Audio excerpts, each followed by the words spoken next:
Hello, good evening.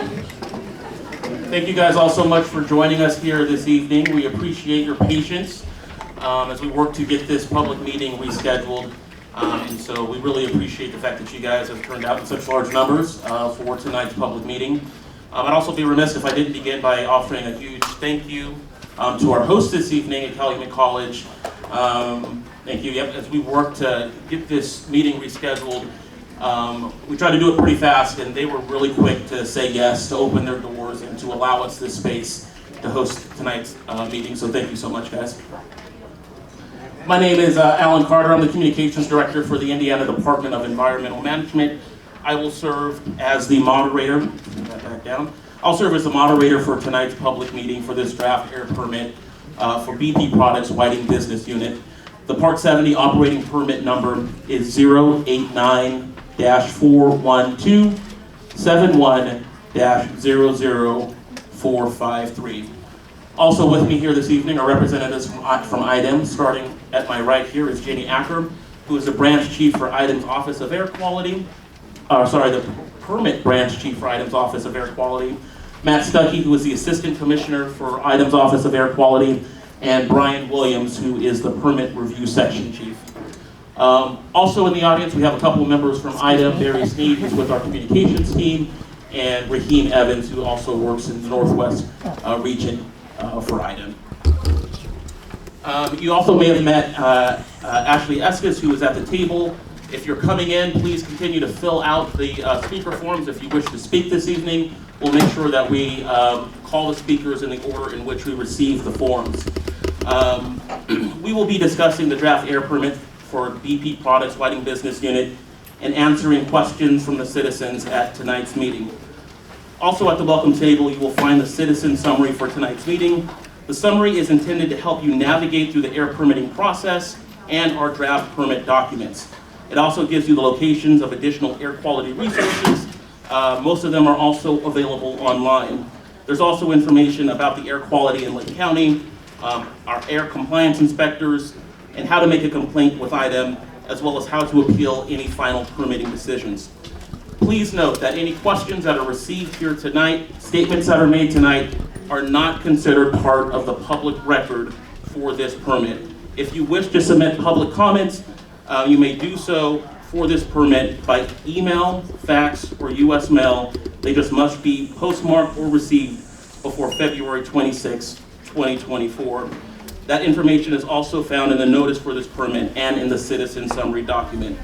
You may provide written comments tonight at this meeting. Simply hand those over to Ashley if you have anything that is written down. IDEM will review any written comments submitted and provide detailed responses as part of the permitting decision. Those written responses will be in a document that's called the addendum to the technical support document, otherwise referred to as the ATSD. For everyone in tonight's meeting, please identify yourself when speaking.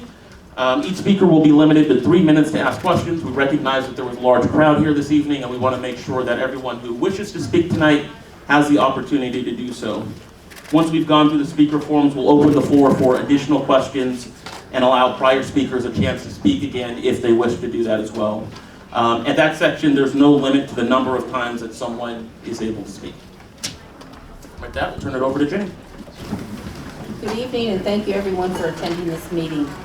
The purpose of this public meeting, as Alan has said, is to provide a forum for the public to ask questions regarding the permit and the permitting process.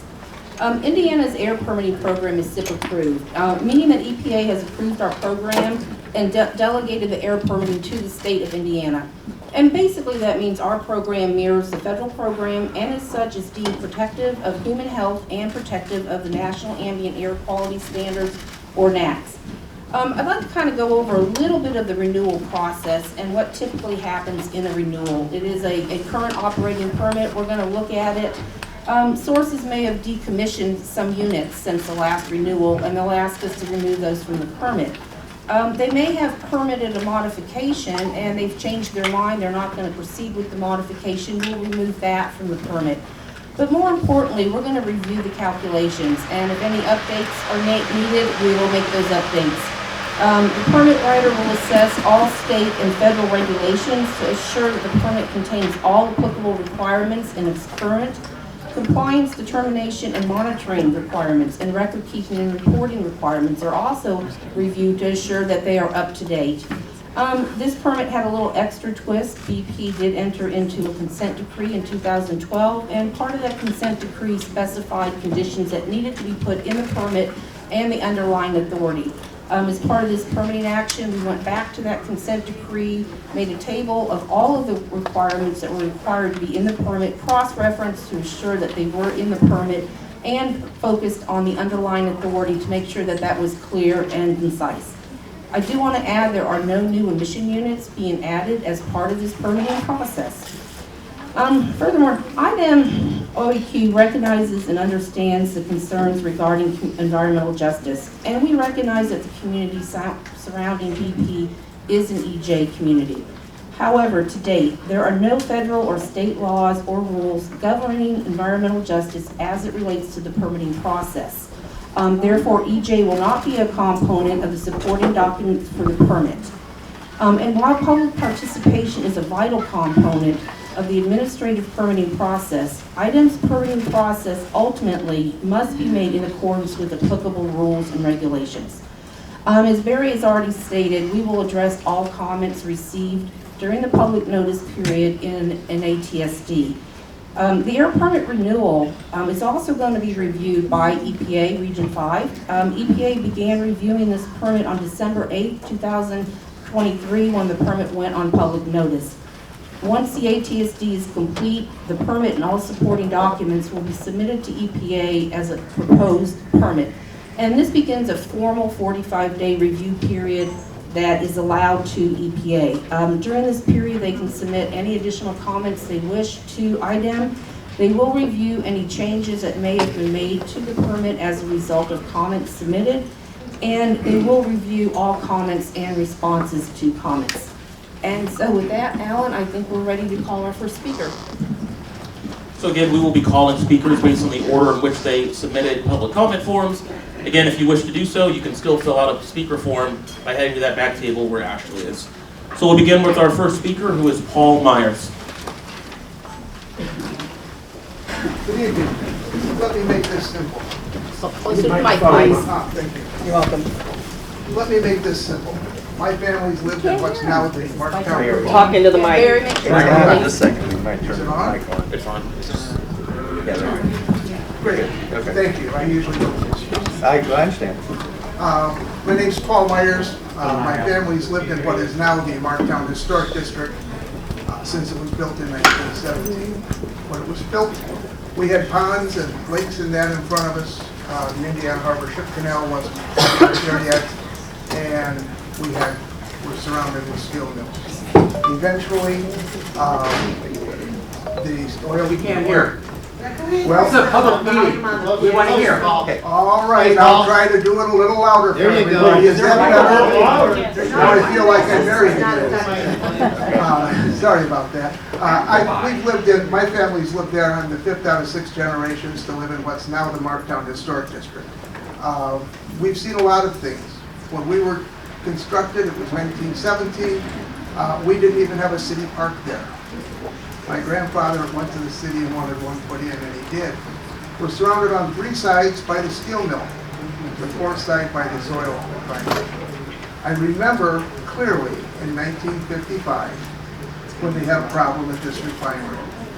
No one was hurt. There was no big boom or anything. But we left and stayed in an apartment building over in Chicago for 2 nights and then went back home. I think we're hitting a tough thing here. Well, I'd have to swallow that. Can you hear this? Yes. You do this all the time. I'm Okay, sorry. you need to put your mouth in it. Oh, Get it thanks. get it All right. close there. Anyway, I'll make it, trying to make it real slick, real simple for you. 3 minutes. Go. And hold it up. My family's been there. We've had peak snow in the winter. We still can't hear. We used to have peak snow in the winter from the iron oxides from the steel mill. In the summer, we would play baseball in the park, go home in short pants, and we had the same red dust on our legs. We're the only place that got their daily dose of iron through osmosis. I sat there and watched the fire and the problem in 1955. Nobody evacuated. There wasn't any harm. I will tell you that I was rather disappointed with one of my neighbors who's quoted in the Hammond Times the day after this, and she said that she had troubles breathing. What she didn't tell the Post or the Times was that she was diagnosed with lung problems from chain smoking for 30 years and was told to quit smoking or she'd die in the next year. Taking that into mind, she wasn't bothered by the whatever it was that you could smell. I couldn't smell it, but she was, because she has tender lungs. Nothing I can do for her. It's a good neighborhood. It's a good place to live. We watched the steel mills come in on 3 sides, and we've watched a couple oil refineries here. I have no problems with it, none whatsoever. Matter of fact, there's a new book out on the 1955 problem, and it's a good read. Good read. Hope you get it, and that's my only comments. Thank you for your comments, sir. Next, we'll have Mr. Thomas Frank.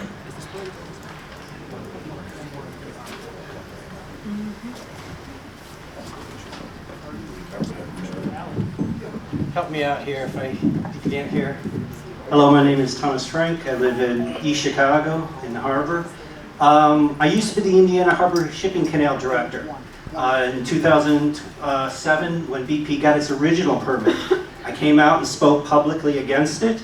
I was immediately fired. I had my board president come to me, put me up against the wall, and give me a whole history of political assassinations in East Chicago. And they told me that I'd done worse than any of them. So we started the Community Strategy Group in 2016 to address the USS Lead Superfund site, and also the Tosca permit that's right next to the high school here. We're really concerned about BP. In 2007, when they got their permit, they called it a maintenance project. It was $4.8 billion, and it was a brand new refinery. If it was considered a brand new refinery, it would have required a new source review, of which they never got, never received. It would never have been built. We're really concerned about what's going on here. I'm going to bring up environmental justice because the BP refinery is the largest tar sands refinery in the U.S. We also have the largest integrated steel mill in the Western Hemisphere here in East Chicago, plus a plethora of secondary industries, waste to energy, 5 oil tank farms, and various other things. One of the problems that we get when it comes to environmental justice is we have a concentration of the largest, dirtiest, no-good industries in human history, also the most profitable, and they do business here in Indiana. We're concerned that IDEM isn't protecting our public health. And we're also concerned that we're not allowed to consider environmental justice and the concentration of these heavy industries here. We're also concerned that we're not allowed to concern ourselves, or IDEM's not allowed to concern itself with the aggregate effect from these. It's not just the air pollution, it's the water pollution. The Indiana Shipping Canal is one of the polluted bodies of waters in the U.S. Our land is considered the most polluted body in the U.S. Let me see here. 8 years ago, we had to force evacuate people, 1,200 people that were living on lead-contaminated land, which BP was a responsible party for. They were forced evacuated. We forced the governor to declare a state of emergency.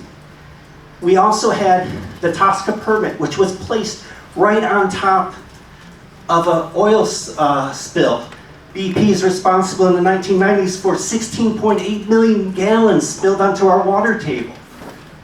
As a RCRA correction action, they built the largest PCB dump on top of it, right next to our high school. 15 seconds. How much? 15 seconds. 15.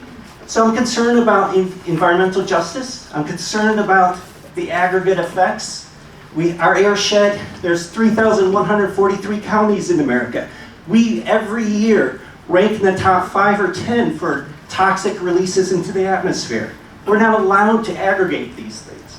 And I'm really concerned Sir, your about time is up. Thank you. Thank you for your comments.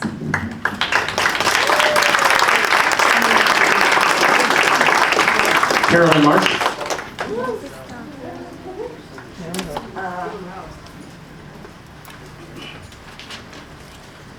Carolyn Marsh, can you hear me?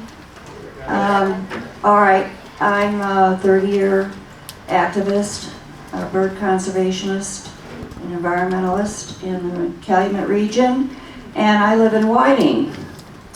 And I'm here because I want to see some mitigation for the damage that BP has done to the communities in the region. Absolutely. We want some mitigation right now. It doesn't even, hey BP, if you're listening, it doesn't even have to be in the permit. It should be eventually, but we want it now. What we need is a community benefits agreement. In that agreement, we have to have a warning system. When these flares are going and they're in trouble, and they're going on a stoppage and a startup, and we're being poisoned here, we don't know what's going on. There is no notice to the community. We need immediate community alerts. And not just to the Lake County, whatever it is, because some community alerts to these official governments have to go in 12 hours later, 24 hours later that BP has to report. We need to know immediately when that plant is in trouble that to be ready and prepared to stay indoors or to be prepared to leave your house.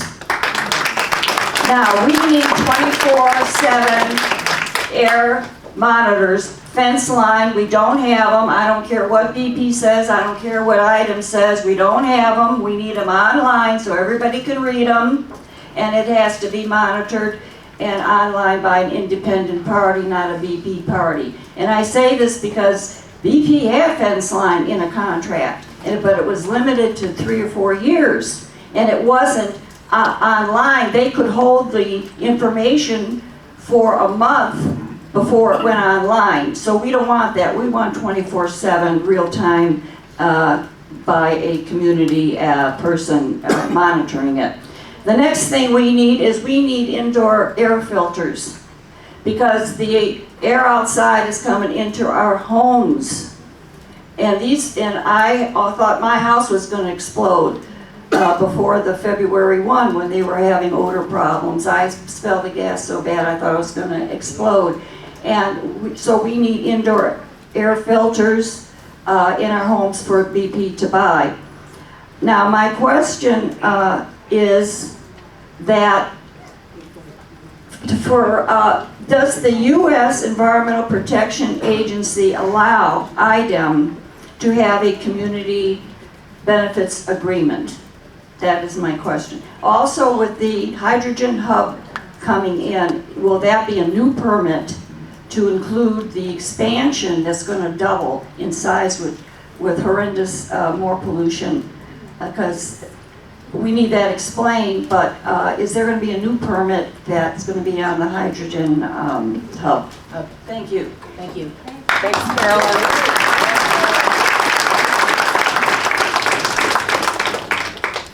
So issuing and writing an air permit is a piece of the process for clean air.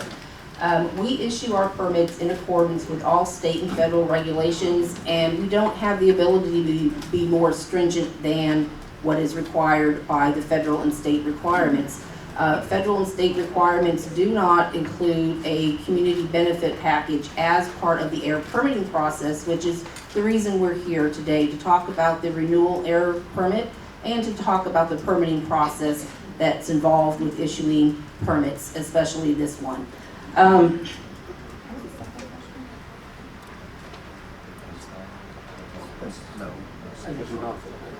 Okay. Any discussion on the hydrogen hub, I can't respond to. We have not heard anything from BP. BP would have to contact us, submit an application, and then we would begin the process of evaluating what they're proposing. We have not received an application from them, so I cannot speak to any hydrogen hub. Patricia Walter.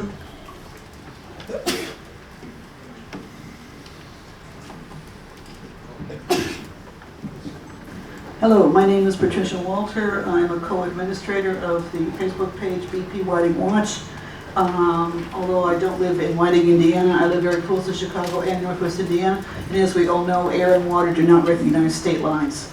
Some of my questions do address the hydrogen hub because apparently the permit does include, mention the hydrogen 500 times.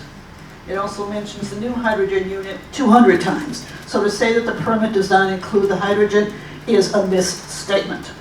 Gray production is coming out of that because that is part of global warming, and that's what the BP wants to do. And I know that's what you said is hydrogen, but then why does the permit have hydrogen in it 500 times? Okay, we already know it's a methane refinery because the vast majority of the hydrogen production is decidedly dirty.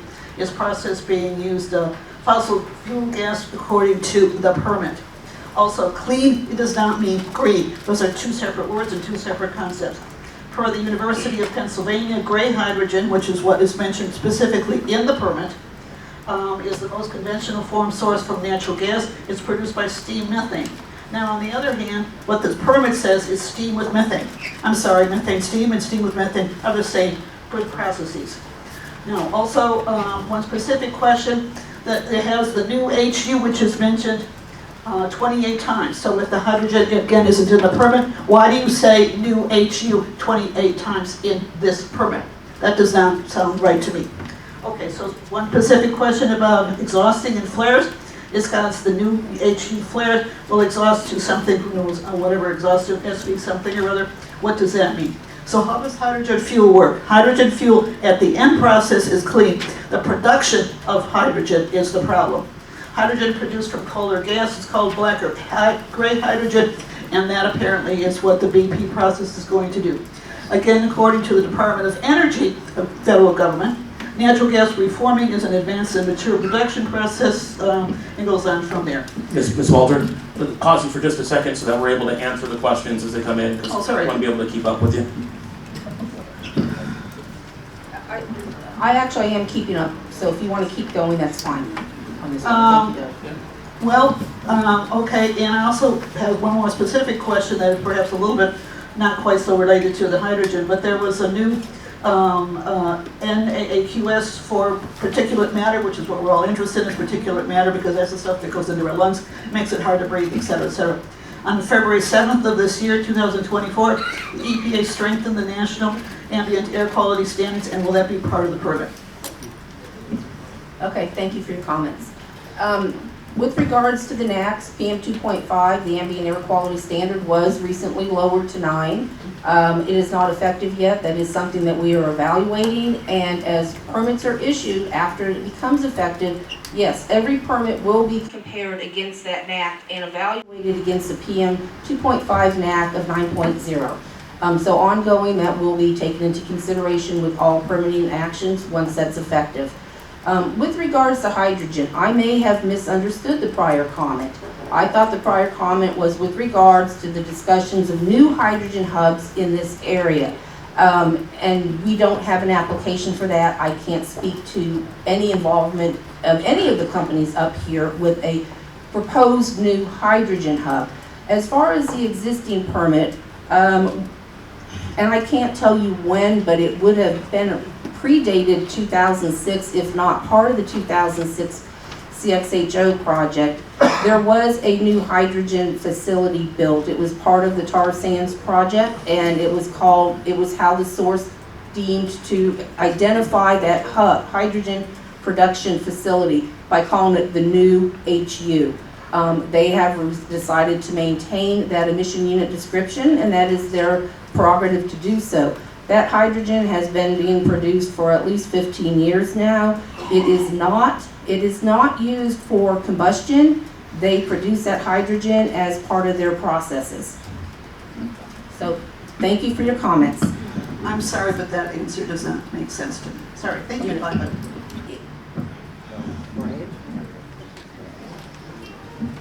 Daniela Guerrero.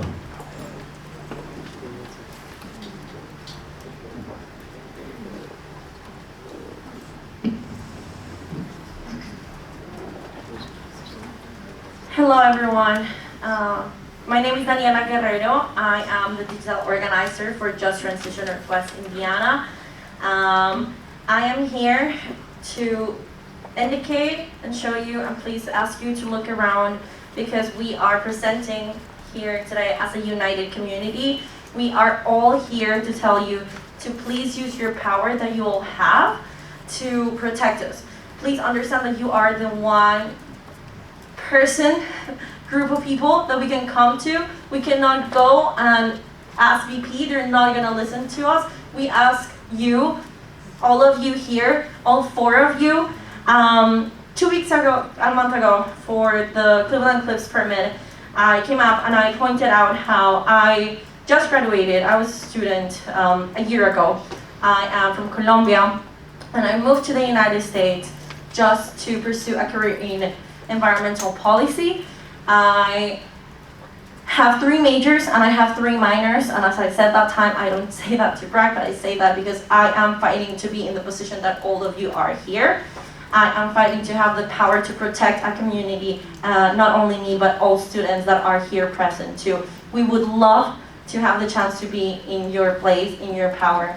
Not just sitting down looking at the people with flyers, with a bunch of flyers. Like, we'll spend money in this, we'll spend time. And as you have probably guessed, because you seem really tired, you would want to be home. And we all would want to be home as well. As I said that time, I would love to be with my cat, and it continues to be the case. I would love to be home. Instead, I have to come here, breathe this air, and ask all of you to please have some decency and protect our communities. I want to point out to this picture. I don't know if you've seen it, but this is a public park. There are kids playing here. This is the air that we're in a college. This is the air that graduate students, that undergraduate students are breathing, kids with developing brains, and we only have the control to come here and ask you 4 to have some decency to protect us. My first question is, the draft permit is 2,353 pages long. Can you offer any guidance on how we should review it?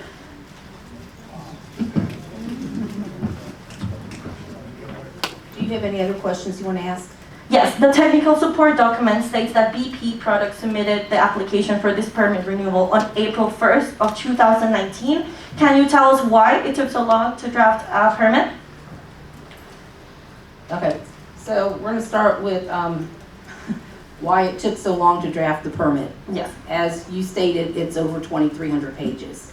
As I stated, the process of issuing and drafting a renewal permit means that we're going through the calculations. We're going through all of the state and federal rules that could apply, that are applicable, checking and making sure that everything in the permit is correct and up to date. We are looking at the compliance, monitoring, determination, record keeping and reporting conditions, and again, making sure those are up to date.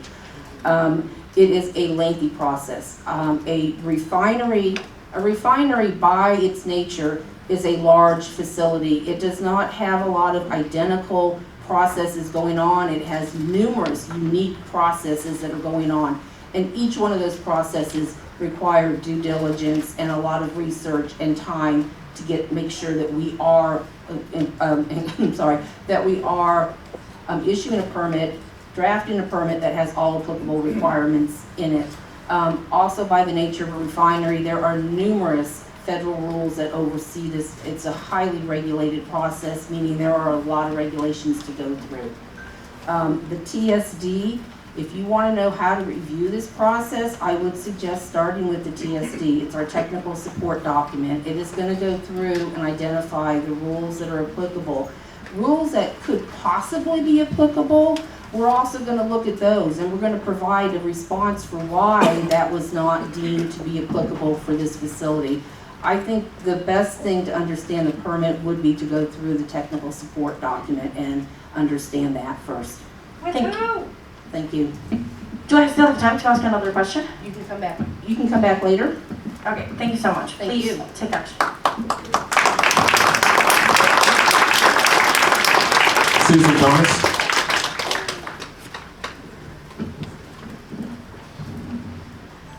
Good evening, I'm Susan Thomas. I'm the Director of Legislation and Policy for Just Transition, Northwest Indiana. Following up on Daniela's question, who is reading the permit and what is their expertise it is so lengthy. And how are we as citizens supposed to read the technical components and understand this? If it was released, I took a note here, December 2023. That's 45 days for folks with, I don't have a graduate degree in this to understand it. How can we grasp what is going on here? Do you have any other questions to ask? Yes, I do. Okay. It seems to me that there are several pieces missing from this permit, including a leak detection and response plan, a preventative maintenance plan, emergency reduction plans, a risk management plan, and a compliance schedule. And I didn't think of that on my own. We had a team crash coursing this, and it was not easy. Folks worked on the weekends to try and cobble this together. Is that your final comment? Not my final comment, Okay. that's my question. So if you would like to answer those now, feel free. Let's hear your comment and then I'll respond, please. So my comment is, Daniela was just up here and she was pleading with you, IDEM, to protect us. And I think why we feel like we are in such desperate straits here is when ArcelorMittal had their spill 4 years ago and all the cyanide leaked out, it was the president of the Ogden Dunes Town Council who ran out to the beach with a whistle to pull folks out of the water. IDEM did not show up in a timely manner. I could go on. The U.S. Steel double spill that happened a couple of years ago. Who closed the waterways? It was the park ranger, Paul Leibovitz, out of an abundance of caution. IDEM did not show up until 8 hours later. A while back, if you went on IDEM's website, it was a platform showcasing Caterpillar.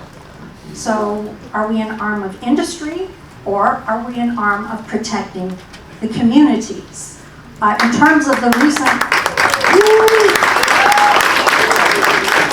wetlands fiasco bill that just went through, almost annihilating all of Indiana's precious, precious wetlands.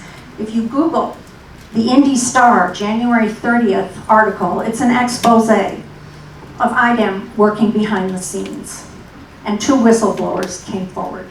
So I urge you to Google that. So we are saying, IDEM, help us. IDEM, do better. Thank you.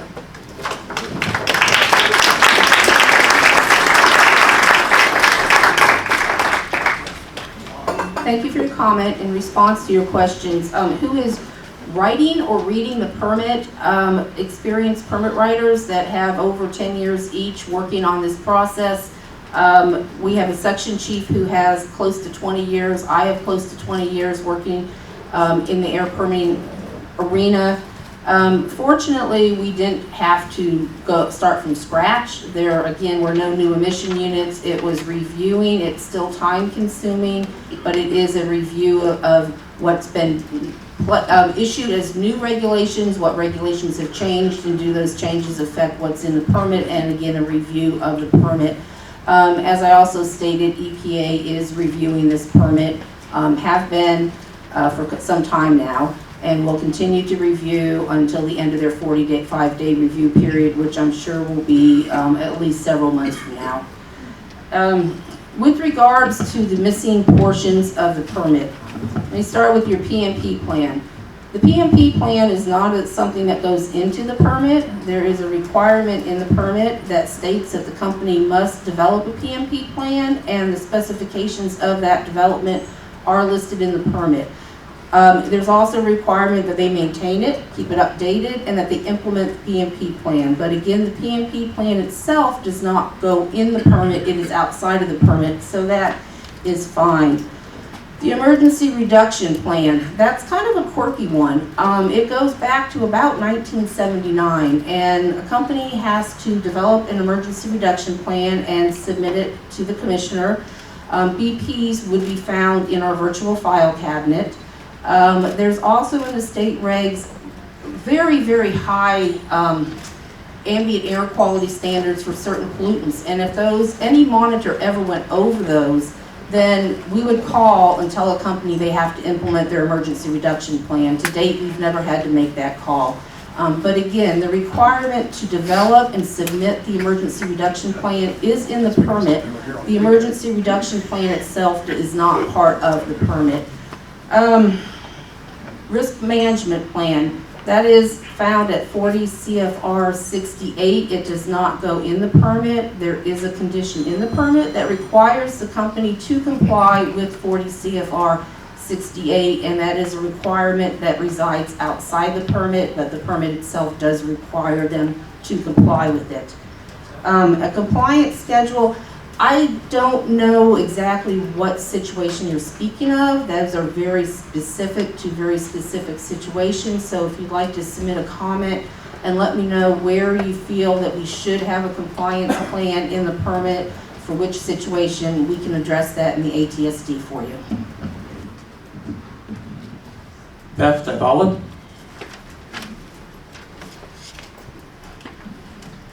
Good evening.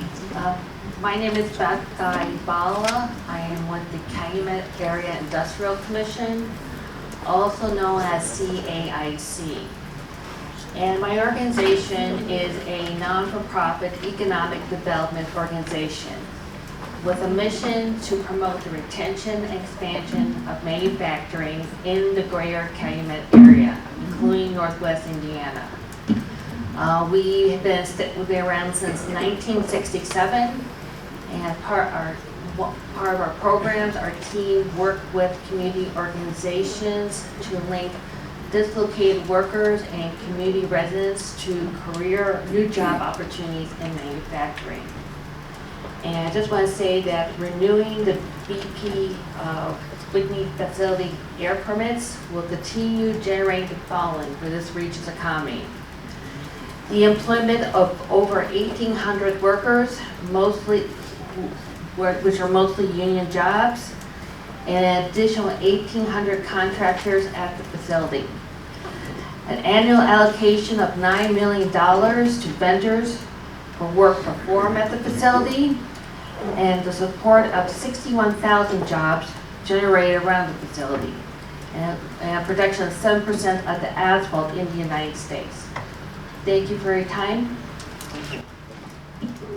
Thank you for your comments. Ashley Why did you Williams. cite the other people?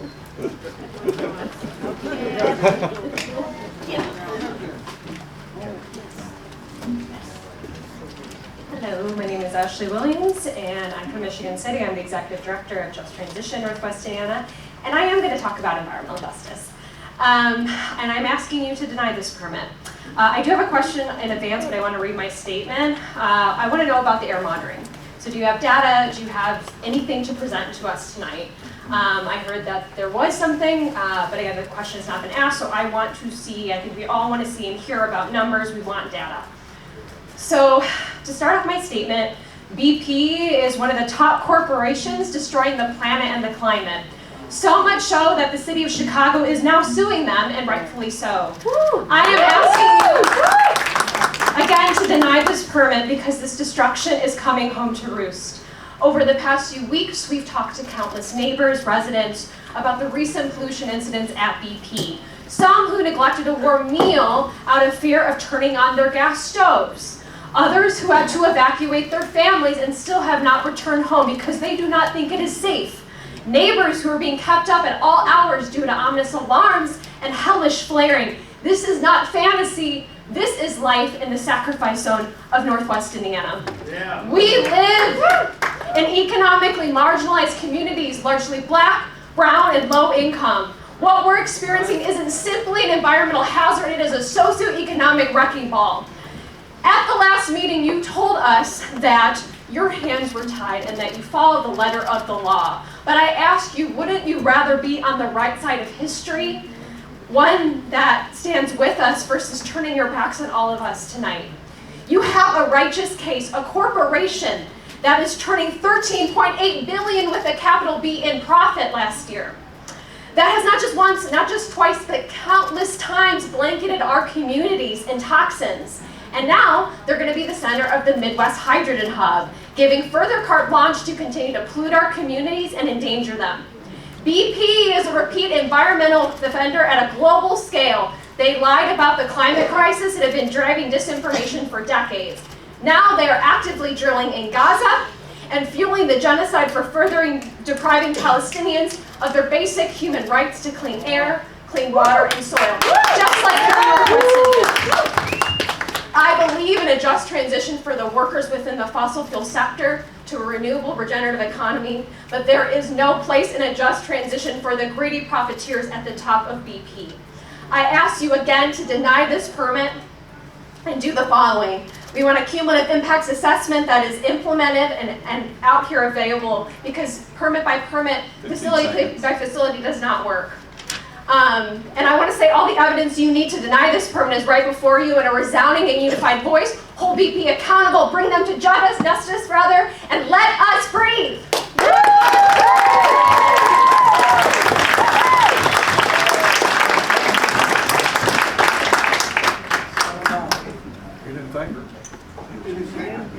Anyone hear my question? Thank you for your comments. In response to your question regarding air monitoring, Indiana has an EPA-approved monitoring program. We have a robust number of monitors in the area.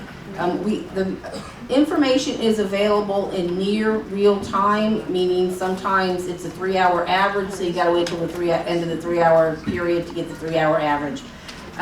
It is available on our website. It can also be found easily on EPA Air Now. If you just type Air Now into Google, you'll go to EPA's website. We also feed our data to them, so they have so it's available there. In Gary, we have 4 monitors in Gary alone. Some of the pollutants that are monitored are NOx, ozone, PM, SO2, toxics. Toxics are 62 different VOCs that we look at. We also have monitors that are looking at lead, metals, arsenic, aluminum, beryllium, cadmium, magnesium, manganese, and nickel. Again, some more PM 2.5. In East Chicago, we have 2. We are looking at lead, metals, particulates, SO2, toxics. We have 2 in Burns Harbor, and going out a little farther, there's a couple in Ogden Dunes and in Portage. So again, the data is near real time or real time, and it is available on Air Now. As far as the fence line monitoring that's been discussed, yes, BP did have very robust fence line monitoring in place for a 3-year period under the obligations of a consent decree. They currently have fence line monitoring required by a national MAC CC, and they have 45 monitors monitoring for benzene on the fence line.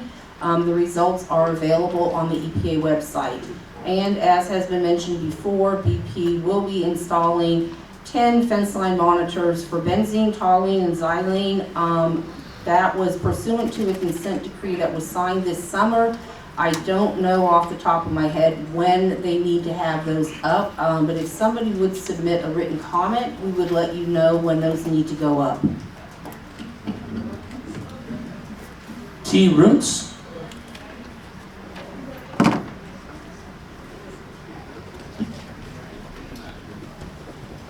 don't know how I'm gonna follow Ashley Williams coming up here spitting fact after fact, but I'm gonna try. My name is T, and I'm a resident of Whiting, Indiana, where I've settled with my partner and our cat. I'm here today to demand that IDEM deny BP's permit, and I am personally disgusted with the lack of impactful repercussions BP have faced in the past. Clearly, no lessons are learned because every year new fines and violations are levied against them, and BP continues to choke the communities that it calls home. After the fire, BP tested air quality and reported that there was no significant threat to the public. But after watching black smoke billow into the sky that day and the days that followed, I don't believe that for a second. For the last 3 weeks, longer than that, Purple Air's AQI map has shown triple-digit measurements for Whiting, surrounding Northwest Indiana, Lakefront, Illinois, and the Michigan, Indiana, and Ohio borders. To which I would like to ask, why does IDEM not include Whiting and its refineries on its own AQI map? Last year, BP was fined $40 million by the EPA for releasing benzene and hydrogen sulfide into the air and water from a 2019 suit. And these most recent spills have released more of those same harmful chemicals. That money has not gone towards impactful cleanup, nor has it incentivized BP to monitor its emission levels more closely. So I ask, what will it take for IDEM to truly hear the public's concerns, and for you to consider them in your final decision? Will BP's recent spills result in just another fine, or will there be significant and proportionate action taken against this repeat offender? Thank you.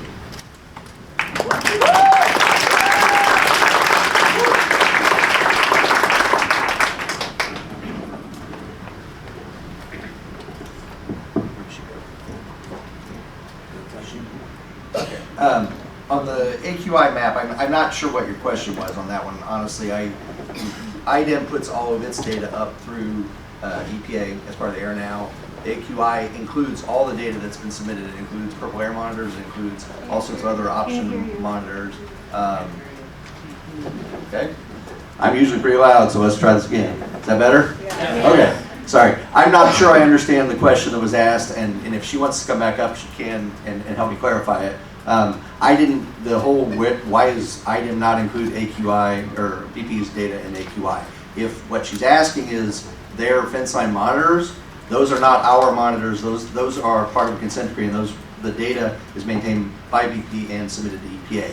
It's up to EPA to post that data. We post all of our monitor data. Everything comes from IDEM controlled monitors, and AQI does also include sensor data and other things that are included in the community. So it's not on the map. What's that? You have a map on your website. It's not on it. What's not on it? When you say it's not on it. And the surrounding Oh, I'm sorry. There you go. I lost where you went. Say that again. So, on your map on your website, Whiting and the surrounding areas are not on your map. East Chicago is, but Whiting is not. As in the actual facility itself, because we don't include down to that level of data. No, Whiting and like the city.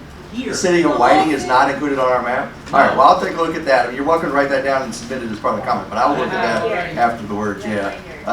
Because I'm not sure where that comes from, but, you know, like I said, our maps are, and they're current, so I don't know where. Yeah, but they're inaccurate.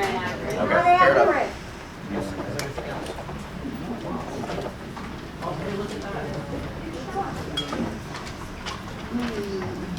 Yeah, I mean, I can address that. In terms of the enforcement, I mean, as we talked about at the beginning of this meeting, the purpose of this meeting is to talk about the permit, the draft permit that's out and available for review. We do have an enforcement compliance division within the Office of Air Quality.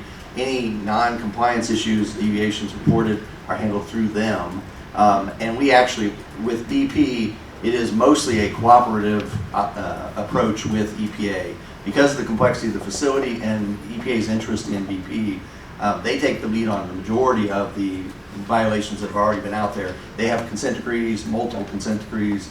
They have stipulated penalties associated with non-compliance with those consent decrees. And so those violations are referred to them for pursuit. Excuse me. In terms of the state, what we proceed, so, you know, any events that would result in deviations, the Office of Enforcement will pursue those, but they won't be handled out of the Office of Permitting, which is who's here tonight to talk. Dominga Cortez.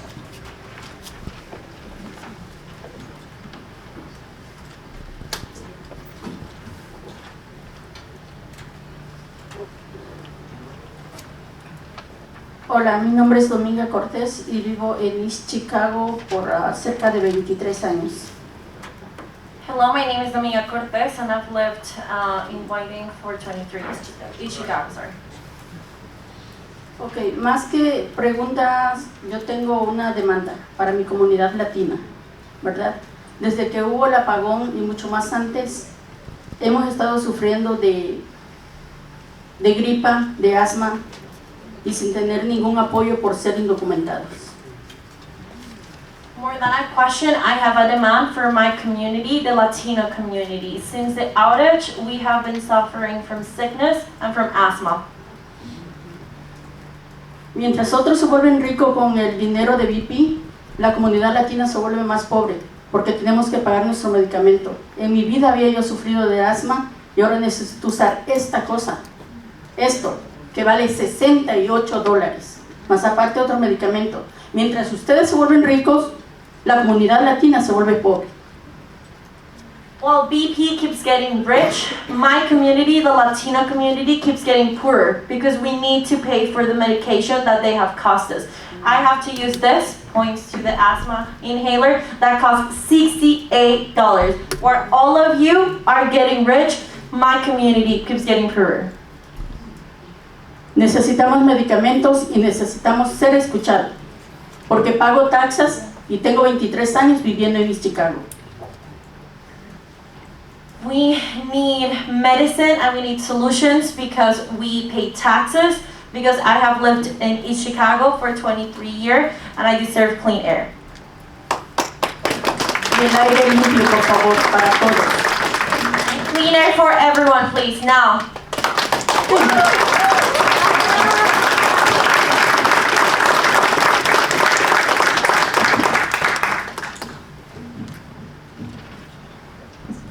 I'm going to ask everyone just to hold their applause until the end of comments and limit the public outbursts during the meeting so that people have an opportunity to speak and we can call the next speaker. Next up, we'll call. Thank you for your comments. Elizabeth Palacio.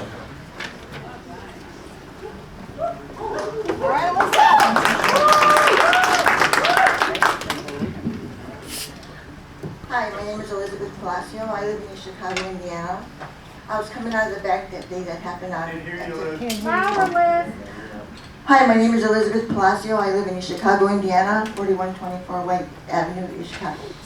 The day that happened, I was coming out of the bank. I just happened to look to my right, and I saw that horrendous, or a few horrendous clouds of smoke, and it alarmed me. As we heard, I'm just going to read a statement. As we've heard in the past IDEM public meetings, it is my understanding that your team representing our region does not even live in the area among this pollution. Maybe if you had to wake up each day with a sore throat or a headache, you'd understand the deep sadness we have, that we feel, that we see completely, that you ignore us in the region. If you've lived in this general area and had any type of cancer, you would think it came from your family member, but it didn't. It would actually be from your environment, being so close in proximity to air and land carcinogens, being spewed from the stacks with loosely applied laws, such as you have let them get away with, BP, get away with.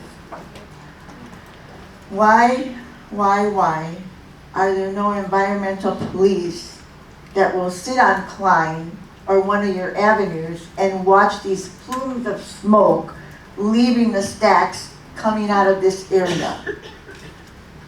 They're different colors. They're rust-colored, black, red, right over the lake, and we drink the water. You know, like I said, if you lived here, you might find some of them cancerous, or maybe you could read reports of stillbirths in the area, high cancer rate in the area.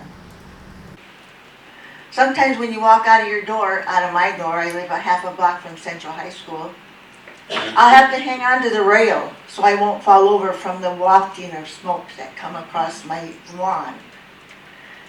I think you've heard it before. I have a nice garden. I have glass tables. Every day when we go outside, we have to clean them off with that pretty little sparkly stuff on the glass. You know, it's in your hands to safeguard our cities and the neighborhoods that you have an F grade with us, the Department of Environmental Management. You are the only protection from these companies. Please enforce your regulations and protect our air, land, and water. And maybe those laws that are put in place at this time must be re-evaluated because I believe they're too low. Thank you very much.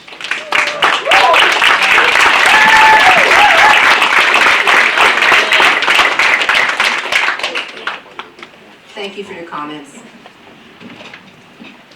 Lynn Haynes.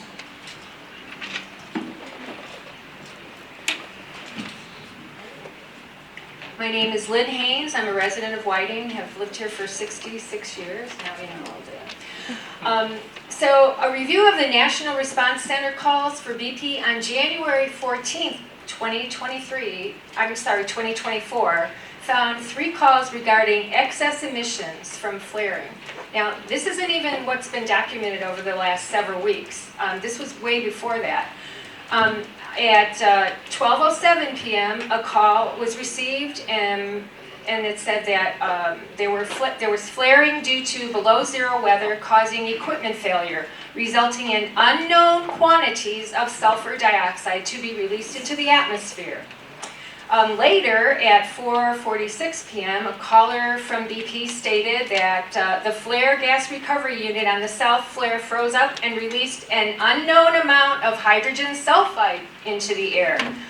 At 10:12 p.m., another caller, this is the third call that day, reported an exceedance of emissions due to pressure transmitter failing. Materials released to the flare, resulting in release of unknown quantities of hydrogen sulfide. So the city of Whiting was not notified of these emissions.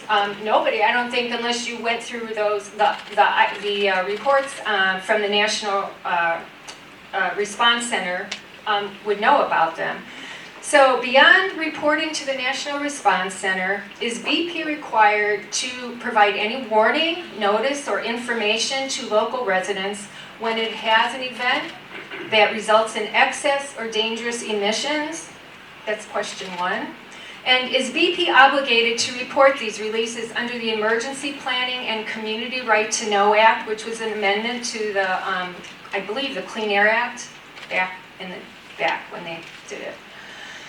So, and if they are, why are they not complying? Thank you.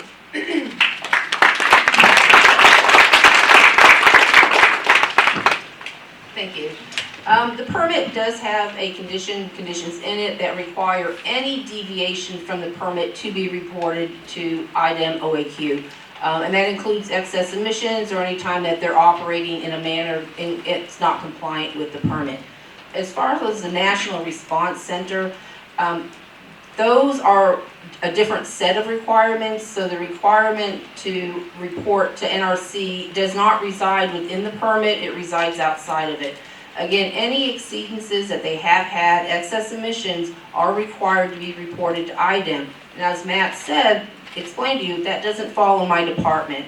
That report would go to the inspector, who would then review the report and begin to take the appropriate actions. That is not something that my group handles. It is outside of the permit. So does the permit take into account the accidents or leakages that BP has had over the years? Again, the permit requires any deviation from the permit to be reported to the air department and to the inspector. It does not report to my department, so I can't speak of the actions that are taken.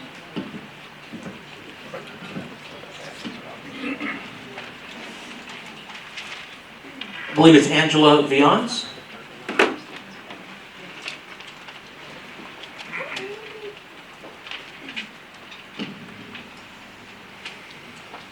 Hi, my name is Angela Vians, and I'm here this evening to share how I feel about BP being given an air permit. I do not support BP being given an air permit by the state of Indiana or any other future permits to operate. I think BP should be shut down by the state of Indiana, and if they won't do it, we should all do it. The state of Indiana allowing this negligent corporation to operate is essentially aiding and abetting BP, profiting immensely as they negatively impact the health of local residents, damage our climate, and the stability that we need to grow food, have clean water, and breathe clean air. BP has shown again and again that they cannot operate this refinery safely and with transparency. BP is poisoning Lake Michigan, our drinking water, poisoning the air with pollutants, and contributing to climate change. Last summer, we saw extreme heat and wildfire smoke caused by global climate change. This, combined with toxic pollutants, a good deal of which come from this refinery, made it dangerous to be outside. I'm a teacher, and for the first few days of summer school, students had to stay indoors due to toxic air. Another world is possible. BP should be shut down and transition workers to good-paying jobs with the funding of the restoration of southern Lake Michigan shoreline, building out public transportation, and real low-carbon energy infrastructure. People can have good-paying union jobs and protect the environment at the same time. So many people are affected by the BP Whiting refinery. All of the people living around Lake Michigan, those living in the Chicago, Northwest Indiana region, and those living in the extraction zones in Canada, and all the pipeline routes to the refinery. The people most affected by those are living closest to the refinery and breathing the air. I'm keeping this short so they have more time to comment. Thank you.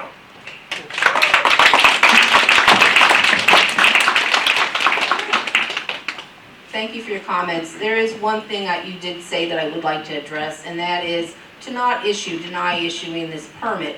And let me tell you how that process works. BP does have a valid operating permit. Because the renewal application was received timely, that current operating permit will not expire. It will continue to be in effect until this new operating permit is issued. So I can sit on this, I can refuse to issue this, and they're still going to operate. They still have a valid ongoing operating permit. It is definitely my preference that we issue a renewal that has looked at, again, reviewed all the state and federal rules, looked at changes in state and federal rules, and assured that this permit is as up to date as it can be on today's standards. Mary Griswold?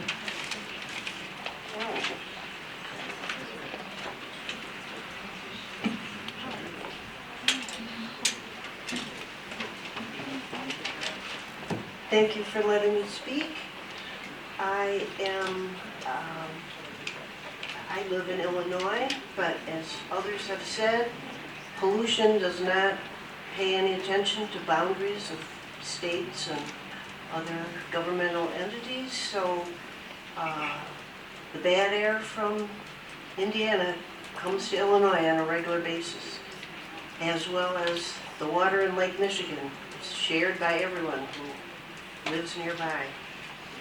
The thing that concerns me the most is that the refinery has had a great deal of accidents lately, and those have had a very adverse effect on the air quality in Indiana as well as Illinois.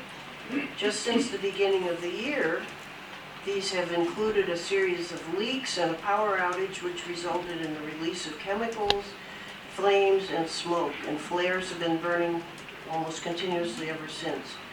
It seems to me that there should be something in the permit that ensures more robust preventive maintenance, that should be required. I think we should also address what's being done to prevent the recurrence of these kinds of accidents that expose the neighbors downwind to a toxic brew of horrible pollution. These neighbors have been overburdened with air pollution for years. The permit needs to include a vigorous environmental justice analysis, which should be made available to the public to have their say in that. Thank you.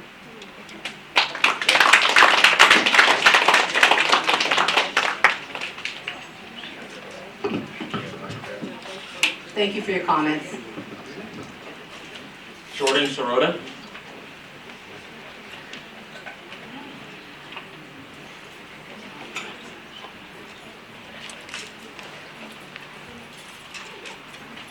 Hi, how's it going?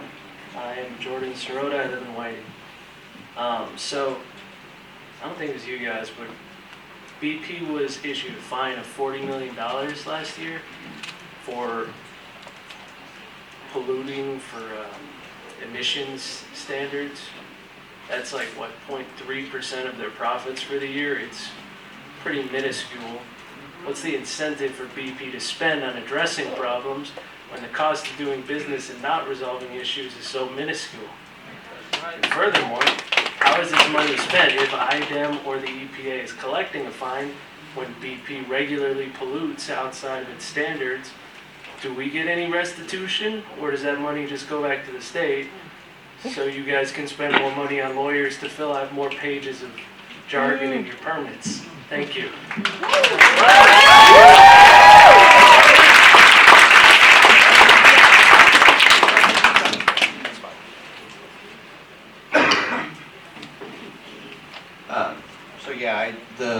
most recent settlement with BP was back to the EPA settlement. That money, the majority of that money goes back to EPA, which they use to fund their programs, including monitoring programs and other robust activities that they try to do, inspections and compliance. But as we've talked about before, IDEM has a compliance enforcement division, and their job is to enforce the regulations. I understand your concerns. I worked in enforcement for half my career. The state of Indiana, the Clean Air Act, which is federal, dictates what caps there are on fines that the state and or federal government can assess. I've heard this many times. I understand it, that companies that make billions of dollars, do these fines actually have an impact? No. Companies that make much less money are held to the same standard. So, I think the goal of Congress, and when I say, who do you need to talk to about changing these things? I really mean Congress, right? The Clean Air Act is a federal requirement, is to say, allow the states and or federal government to assess higher fines that would allow them to have actually a higher impact. But we are held to state and federal law that caps the amount of fines that we can assess. So, IDEM, we received a portion of that money. We are using that to add additional monitoring in the area. That's the best we can do right now. Hopefully that answers it. But I think most people that have commented tonight, I understand your comments. Again, the purpose of today's meeting was really to talk about the permit itself, but understand there seems to be the sense that IDEM, the state of Indiana, has this unlimited amount of authority and power to do more than what we're allowed to do under our federal and state laws. And I'm here to tell you, well, again, we've asked you to comment, not as a group and not speak out loudly. The purpose of today's meeting is to talk about the permit and describe what we're doing. But you come here and you ask us to do more. I'm telling you, we're doing as much as we can based on the laws that we have. If you don't like the laws, unfortunately, the best way to fix that is to change the laws. And the laws are changed by EPA. We are simply delegated the authority to enforce them. So I think, I know BP is, I've heard rumor, and you might know more about it than I am, BP is going to do some public meetings. You're welcome to ask them some of these questions. You're welcome to reach out to the EPA and talk to them about their enforcement actions. Those consent decree developments, those are public processes. You have an opportunity to comment on the consent decrees that are drafted. I encourage you to do so. Indiana also, just kind of trying to close out some loops that were open. Indiana also has an air monitoring network plan that we put out every year for public review. It's on our website. It's put out usually in the spring, give or take a week or two, sometime in April. You are welcome to review that, comment on it. If you feel like there's more monitoring that's necessary, that's the place to make those comments. That's where we make our determinations as to where we need to put additional monitoring and gather more data. The permit doesn't address ambient monitoring. Ambient monitoring meaning the air outside the plant. So hopefully that answers some questions that I think were out there. Jim Kinney.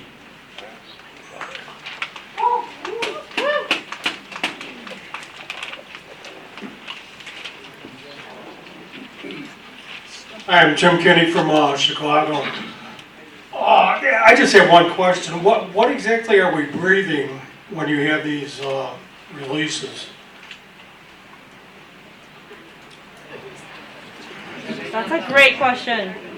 That's not a really good question. So the source, again, is required when they have excess emissions to report those excess emissions. They don't come to me, so I don't have that answer. They go to the inspector, and then they're part of typically what is going to end up being an enforcement case, an enforcement action. The resolution of that case, the information will be released at that point. When there is an ongoing investigation, we are not capable of discussing it. I'm not capable of discussing it because it's not in my branch, it's not under my jurisdiction.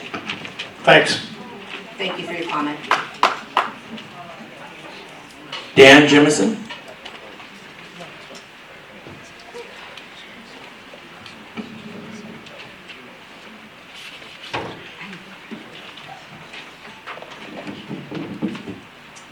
My name is Dan. I'm a chemical engineer. I live in Cherville. I was very concerned about the clouds of smoke that made it as far away as 20, 30 miles away recently. On that day, my daughter was on her way to soccer practice, struggling to breathe, struggling to complete a practice.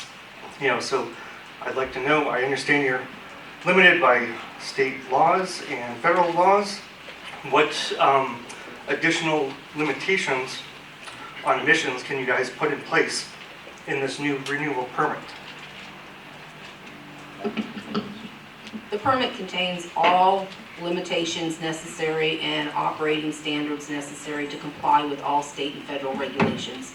Again, it also contains compliance monitoring and determination, record-keeping reporting to ensure that when operating properly, that those everything works together to ensure that all applicable requirements are being met.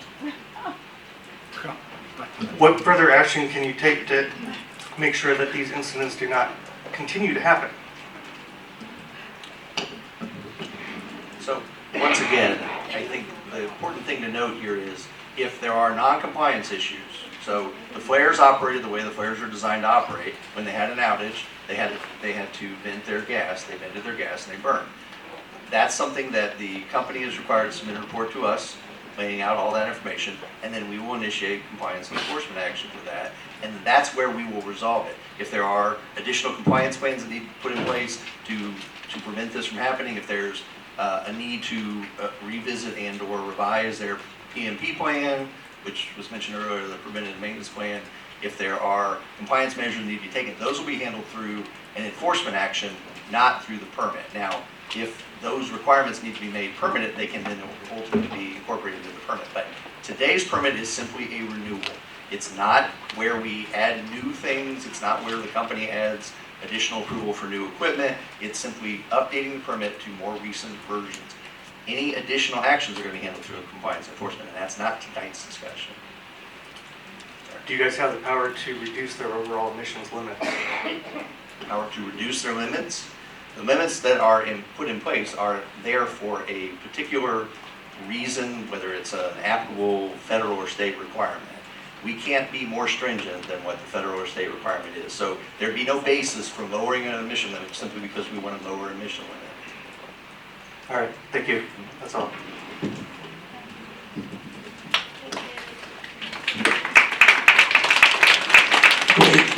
Grace Cafola.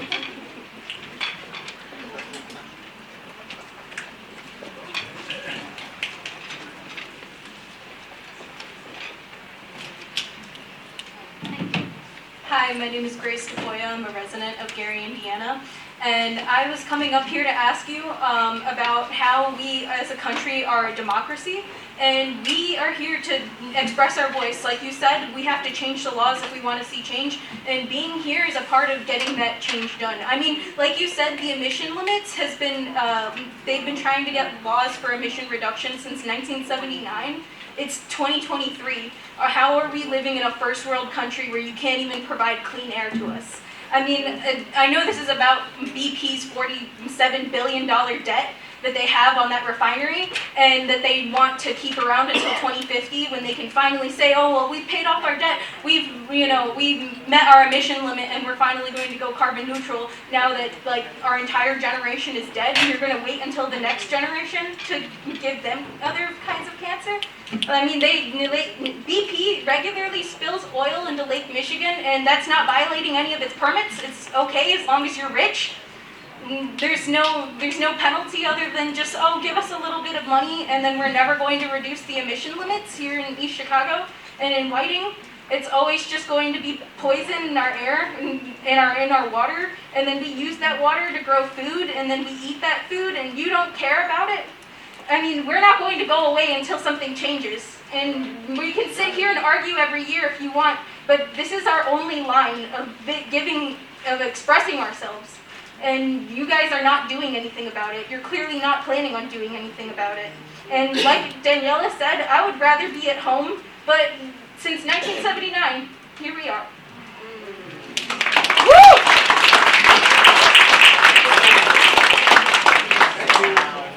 So, let me see if I can address something that you said that might help the room, okay? Maybe not. But just to your point, the Clean Air Act, the original Clean Air Act, yes, was made in the 1970s.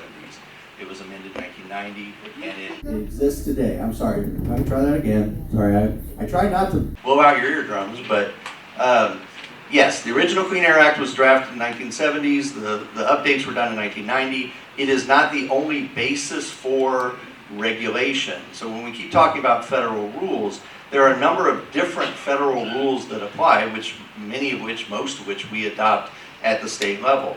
There are what we call national emission standards for hazardous air pollutants. Those get updated on a routine basis. EPA does a reanalysis of those rules every 5 years. They ask for input from both public, the regulated communities, and the state agencies, and then those updates are made and those requirements become more stringent. That's mainly one of the things that we're doing with the renewal, is making sure the most recent version of NESHAPs and or new source performance standards, which is another federal program, that are updated routinely to make them more stringent. And then on top of that, as was mentioned earlier, the NAAQS, the National Ambient Air Quality Standards, which is really what we use as an agency to measure the quality of the air in the ambient air, meaning ambient means outside of the fence line of these facilities. So what you breathe in your neighborhoods and your communities, we put monitors in place to measure the air quality there, and then we measure those and we compare those against those federal standards.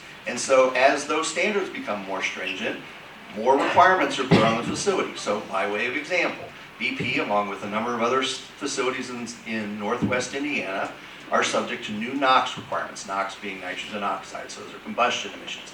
There are new NOx standards that are going to be put in place for those facilities very soon. We're drafting rulemaking right now because the area is non-attainment.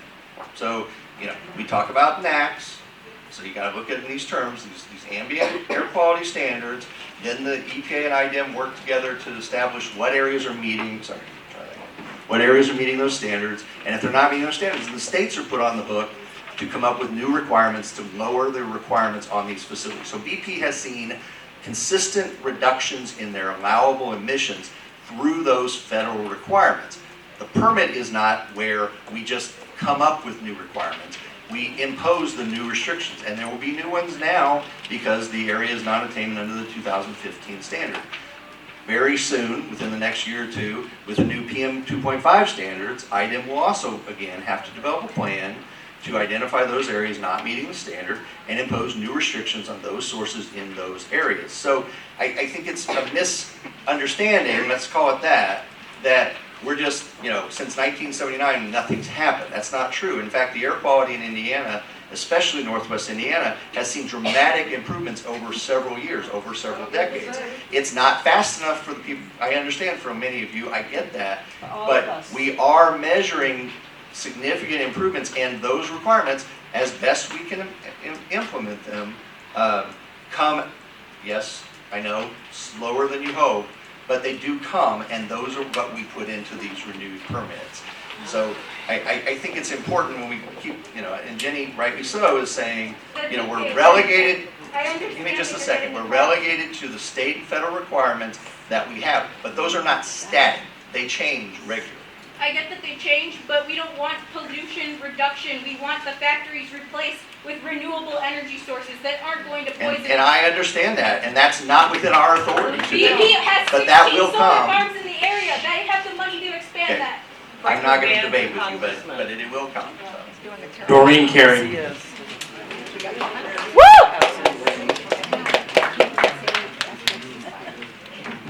Good evening. Thank you for the opportunity of speaking tonight. First of all, Indiana, you do have the right to conduct environmental justice analyses and cumulative impact assessments for our area. EPA constantly reminds you of that and recommends it at these permit renewal points. The Environmental Justice Index for this area exceeds the 90th percentile for the state and the nation, including particulate matter, ozone, toxic releases to air, Superfund proximity, and proximity to waste sites. Your responsibility is to protect human health and the environment. If you don't analyze and report on how this permit affects our people and natural resources, you're not doing your job. You you can and must conduct an environmental justice analysis for public review so that we can understand the impact of, and you and us can understand the impact of BP on our communities. In addition, you must look at the cumulative impact of all sources of pollution that are making people sick, fouling our air and land and water. So my question is, at the January 10th permit meeting for the Cleveland Cliffs air permit, I did ask you to conduct an environmental justice analysis on that permit. And Ms. Acker, you said that you had conducted it, but you hadn't had an opportunity to provide it to the public prior to the putting the permit in its draft form. I asked you if you would then, for other significant air sources, conduct environmental justice analysis and present them to the public prior to the final permit draft so it could be discussed and understood. And I understood you to say that you would do that. So is that a fact, or did you just suggest that we're not going to do an environmental justice analysis for this permit? So my statement was in regards to an EJ screen, which I had pulled up on the computer and looked at. Again, we do not do environmental injustice analyses, cumulative impact. It is not required. It is not part of the permitting process due to the fact that EPA has not made it a federal law. We do issue permits in accordance with all state and federal laws. I do not have the ability to go beyond those state and federal laws as a permitting branch. Let me just say, Indiana, you could do that kind of analysis for our community. You are not limited by EPA from not doing that. In fact, they recommend you do it. You are choosing not to do it. And that's what makes our community sick. Thank you. Thank you for your comments. Carolyn McCready.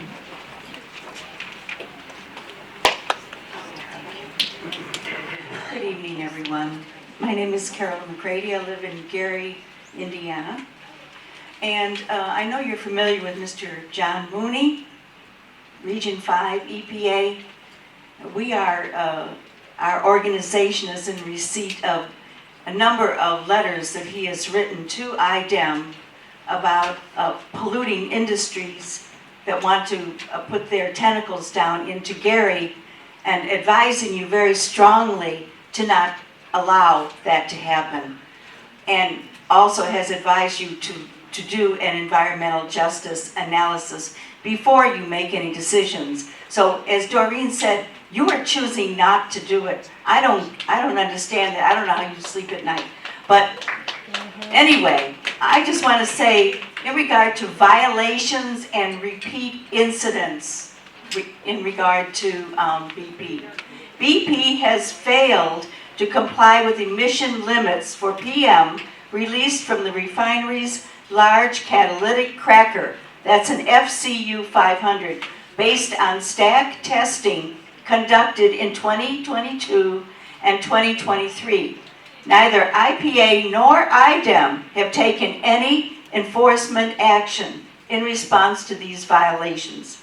Relatedly, neither BP nor IDEM have identified the emissions released during the refinery's recent power outage or tank leakage, and IDEM has not disclosed what, if any, steps the agency is requiring BP to take to prevent these accidents from recurring, or whether it will impose any penalties on BP for exposing its downwind neighbors to unlawful pollution. So my question is IDEM going to investigate these incidents? And I don't mean just something routine or summarily.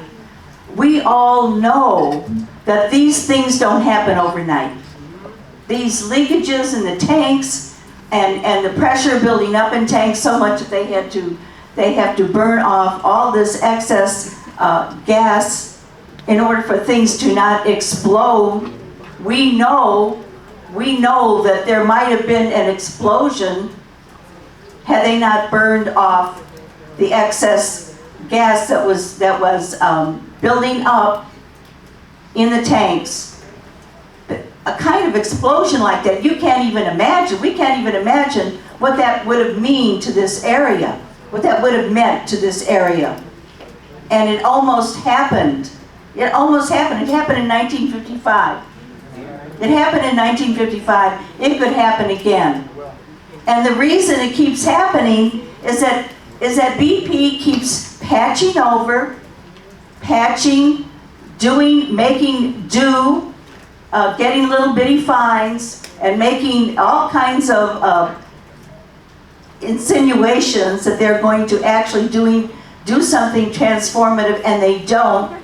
And then all of a sudden, you have this huge old plant. Excuse me, I'm still talking. Yeah, I know you're you're out of time. bored. No, I'm not out of time. Yeah, we gave you No, 3 I'm minutes, not. No, I am not. I would be happy to answer the question you asked. No. Everybody was given 3 minutes. You should not take more than the rest of the. We want to hear her. You can come up and talk later. There will be, I don't there think will be an opportunity Okay, I don't for think folks I want to come up talk and to follow. you. You know what? I've been doing this for years now, and it's always the same thing. You all come here every time, and you tell us everything is okay because everything is within the regulations. Ms. McCready, we'd like to answer. Why are people so sick? Ms. McCready, we would like to If answer your that question. is- Thank you. I don't believe that you can. Thank you. Trying to establish a really good forum so that everybody in the room has an opportunity to speak. So that someone's not taking more time than others. The question that you asked, that I have, was about the enforcement, and the answer has been asked and answered already. The IDEM and the EPA both have ongoing enforcement actions pending right now, which will include any upsets that occurred in the last couple of months. Those will result in enforcement actions, which will result in fines. What those will be, I can't tell you today. Those are ongoing. We are completing those investigations. So thank you for your question. Timothy Dasula.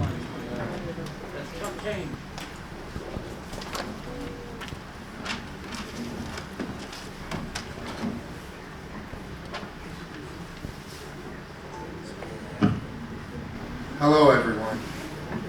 My name is Tim Da Silva. I'm a community activist.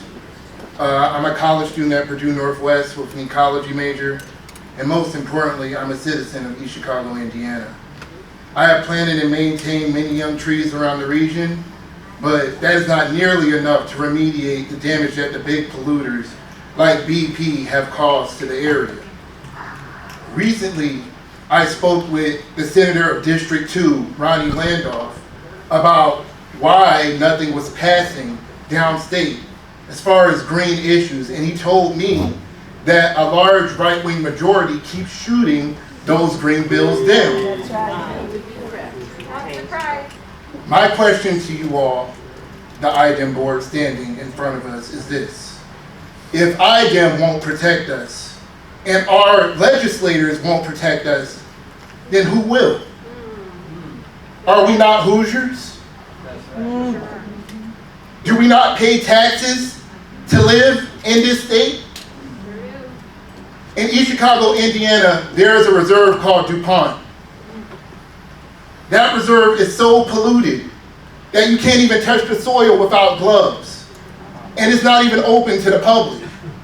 No remediation has been put in place. But IDEM, you're supposed to sit here and help us and protect us and advocate for these green issues. Where are you? I ask you today, please deny this permit. Like I heard others say before me, stand on the right side of history. For once, we are not the capitalist whore of the state. Just because we are a blue county does not mean that they can continue to leech money off of us by poisoning us. The money they make off of these facilities, what does that do for the citizens that call themselves Hoosiers in Indiana, in Lake County? Thank you.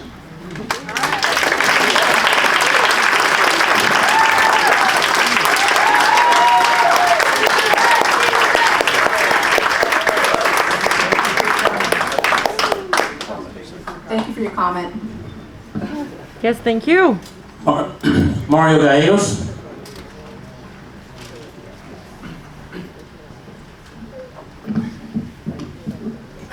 Mario Gallegos from Whiting, Indiana. Back around 2015, I purchased my house here. I brought my 2 kids to try to make the American dream out here. Recently, my wife has gotten sick, and she's a nurse, and she's having problems breathing, problems sleeping. She's got asthma, and we need something done. I'm pretty sure everybody's story has touched these guys, and we're not going to tolerate this anymore. Something's got to be done.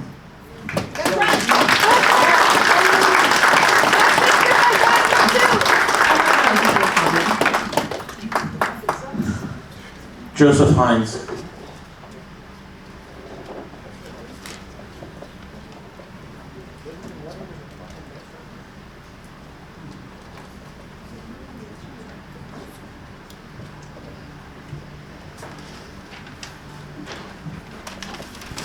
Hello, my name is Joseph Hines, Whiting, Indiana. I'll try to keep this short. The recent cancellation of the public meeting a couple weeks ago has only exacerbated the feeling of being sidelined in a process that directly affects our lives. IDEM must ensure that future meetings are accessible, secure, well communicated to all stakeholders. We demand full transparency and accountability throughout this permit renewal process. The community's trust can only be restored through honest communication and public access to all relevant documents and reports. Anything less is unacceptable. The pattern of operational failures and environmental violations at the BP refinery cannot continue without consequence. We expect IDEM to enforce the highest standards of environmental compliance and to hold BP accountable for any deviations. These health symptoms reported by our community members are alarming and warrant action. We cannot wait for long-term studies or future permit cycles to address these urgent health concerns. It's crucial that environmental justice and equity are at the forefront of this permit renewal process. How are you ensuring that the voices of the most impacted and marginalized in our community are heard and prioritized? The questions and concerns we bring today are not just for the sake of inquiry. They are a plea for action, for change, and for the prioritization of our community's well-being over industrial convenience. I think we all look forward to your responses and seeing meaningful progress that reflects the seriousness of these issues.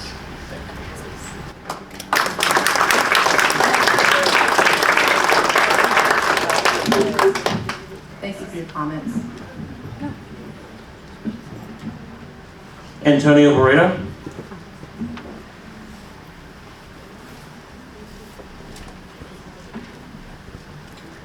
Hello, my name is Monica Barrera. I'm actually going to speak with my dad. I'm not a expert in the refinery. I don't do anything like that. This is all new to me. I've lived in Whiting for the last 20 years, raised my kids there. It's a great community. Once the power grid failed, it looked like a terrorist attack. The smoke, the flames, all I had to do was look out the window and see it.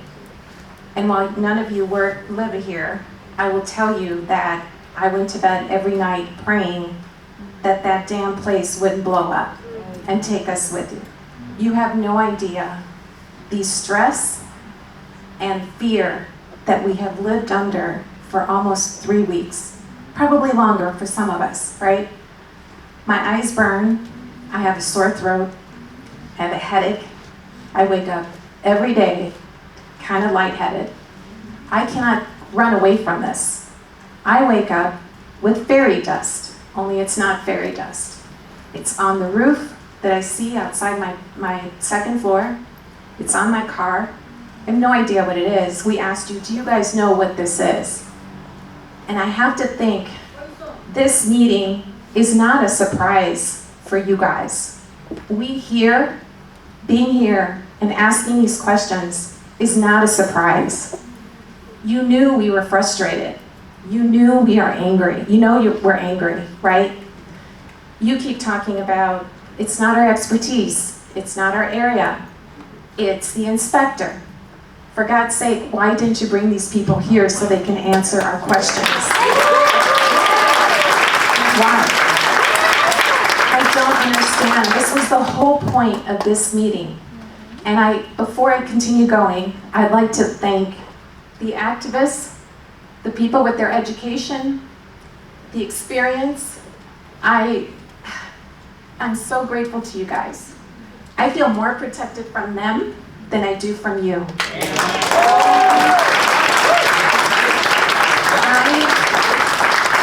Like I said, I'm not an expert in the refinery, right? The only reason I am because it affected me, and I'm embarrassed to say that that's the only reason I educated myself. But I'm awake now, and I'm learning.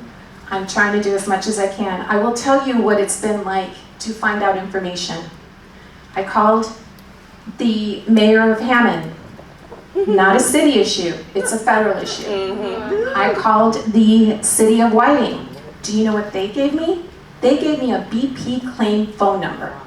So I called and I said, you guys gotta help me. When is this burning of the stacks gonna stop? Because it's terrifying and I'm sick.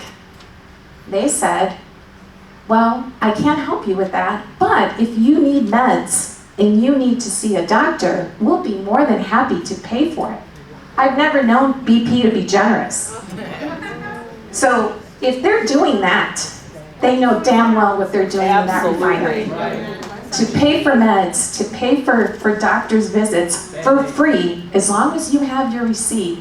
And I could bet you my life, there's a waiver we have to sign, so that way we don't sue BP. I bet you. It is disgusting what is happening. You, sir, you mentioned we should vote. I vote every single election.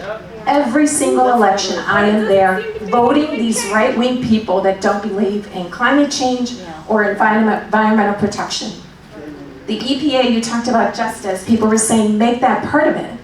And I haven't heard an answer as to why you guys don't do this. People are sick, children are sick. This is,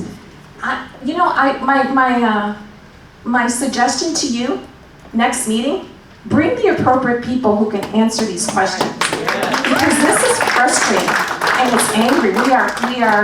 We are good people, and I know you wanted to cut off this other lady because she was past her 3 minutes. We don't mind anybody being past the 3 minutes. We want to be heard. Period. We called the IDEM. I called IDEM to file a complaint. You know when they called me? Never. They never called me back.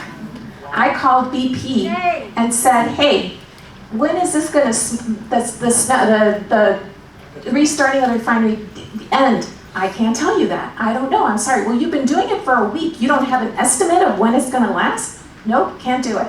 I've called multiple people. But please, make sure you bring the right people to the next meeting. Please.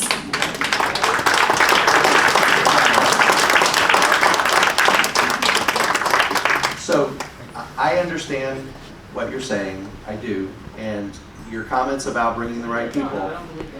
We did bring the people who are necessary to talk about the permit. We are obligated, based on the regulations that we have, to put out our permit out for public notice. We are obligated to take public comment on the permit. We are obligated, and we welcome the opportunity to have these types of discourse to talk about the permit. There is very little that I can tell you right now about the flaring event that occurred.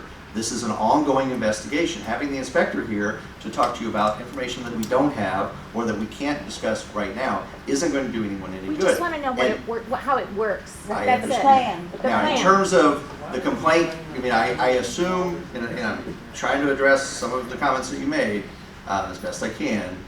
We have a complaint line. I assume that's what you called. It's an 800 number. Those complaints are filed, and then those are pushed on to the inspector, and then the inspector is supposed to take the appropriate action to review and evaluate those complaints. The person answering the phone is not capable of handling complaints from every media of the agency. They are simply a clearinghouse. I just want to clarify that. I want to clarify that.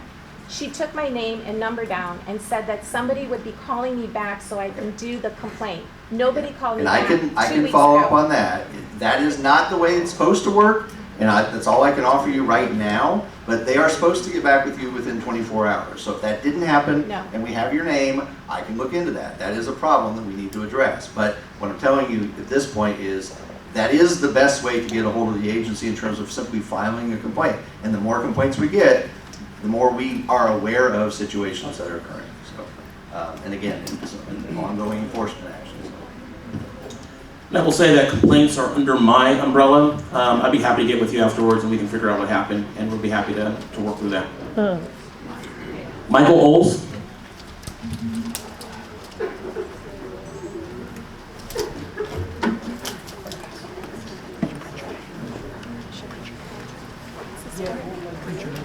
Hello, my name is Mike Oles. I live in Brownsburg, Indiana, which is central Indiana, just outside of Indianapolis. Came up here tonight to be in solidarity with the communities and people of Northwest Indiana.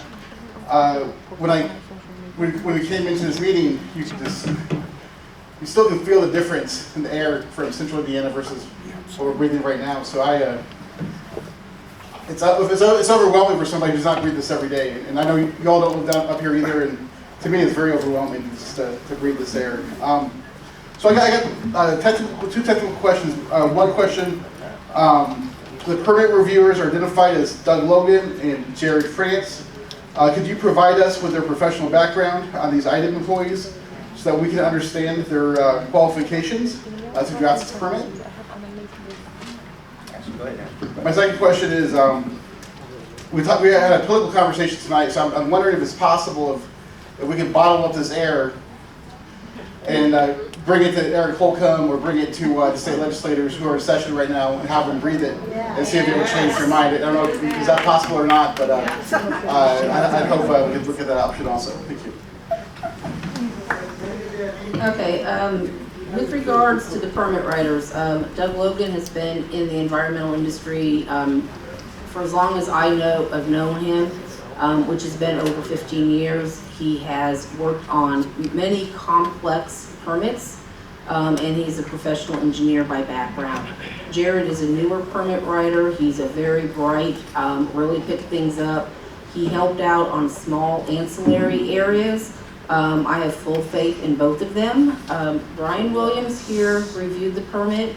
He has about 17 years with IDEM. His experience was complex permitting before becoming the section chief. I ultimately review all of BP's permitting work. I started working on BP permits back around '09, so I have extensive experience with their permits also. And bottling the air up. Again, that's not my department, but you're welcome to bottle it up and send it down there if you want to. Yeah, this is a joke, but it's not. Thank you. Yeah, I guess you. Thank you. David Daberton.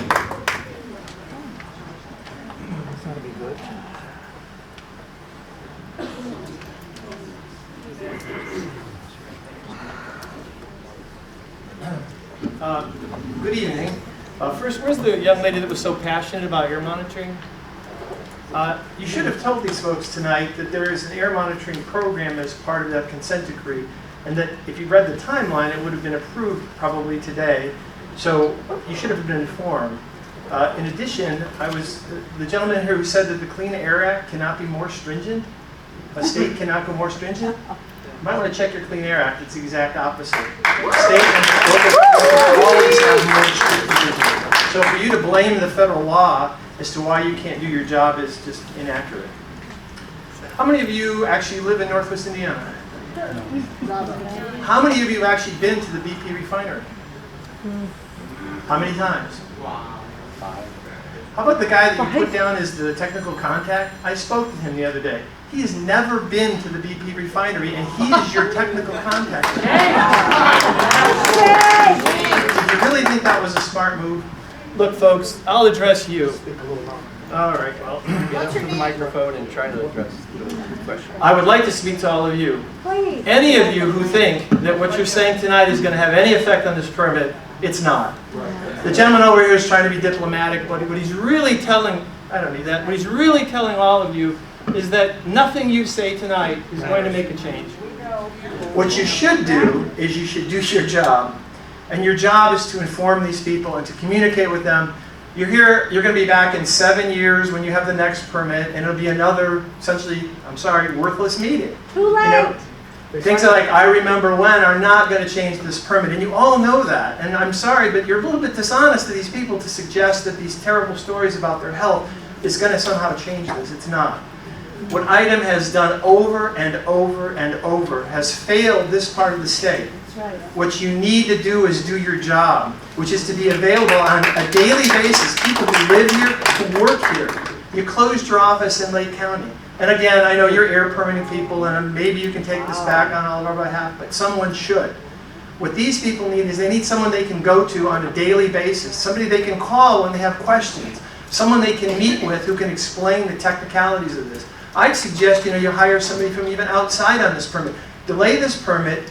Get these people some technical help, some engineers that can help them go through it, and not some guy with an earth science degree from Bojangles University. Somebody who really understands their job and help these people get answers to these questions. This is horrible what you're doing to them. You're setting them up. They're all sitting here thinking that you're going to go back to Indianapolis and say, shut down the refinery, folks. Can't have the oil. Of course not. So be honest with them and get them the help that they need. That's your job. And again, you're probably not the guy. You're probably, I doubt, the head of IDEM who should have been here tonight. Where is Brian Rockin' Seuss? Whoever that is, I guess. He's the head of IDEM. I don't know. But that's really what you should have done here. You should have had the right people. You can delay this. You're right. It's a permit shield. It'll stay open until you get the new one. Get these people the help that they want. Listen to their passion, right? Do the right thing. Thank you.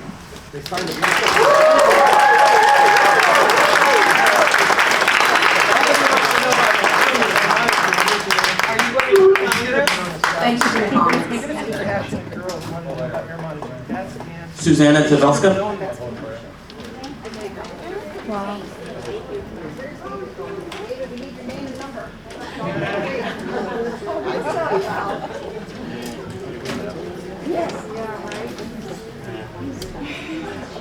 Yeah, hi, good evening.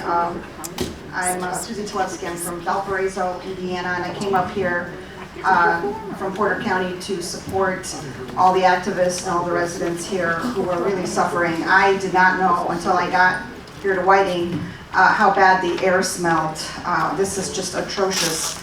I'm myself a little dizzy from this terrible smell. So I've got a few questions for all of you. How many live here in Northwest Indiana? No, I would like you to answer my questions, each question. Okay, well, what was the answer? Because I obviously wasn't here. You asked the four of us. None of us. Okay. All right, so you're all from Indianapolis area probably. So you're not from up here. This gentleman here said that you guys closed the office in Lake County. Why was that closed? We were afraid to come to work.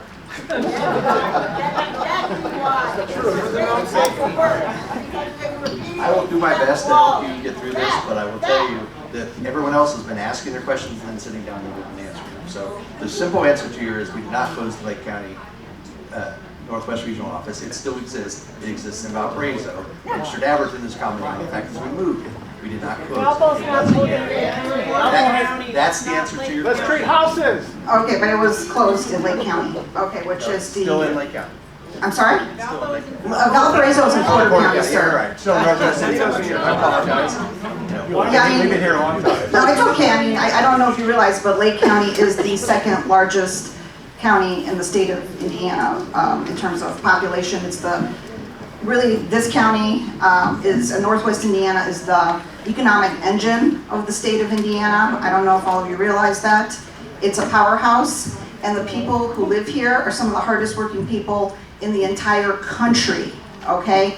They are the people that make things, that make our lives better, okay? They're the workers. My dad was a steel worker at Inland Steel. Okay, and most of these people also are working class people. You know, the people that work at the refinery, working class people. So this county, actually, and this problem in this county in Northwest Indiana deserves a lot more attention from IDEM. And IDEM is failing. absolutely failing the people. And that's because the governor of the state of Indiana has failed the people over and over and over again. Because you know, the fish rots from the head, and it rots from Eric Holcomb down, okay?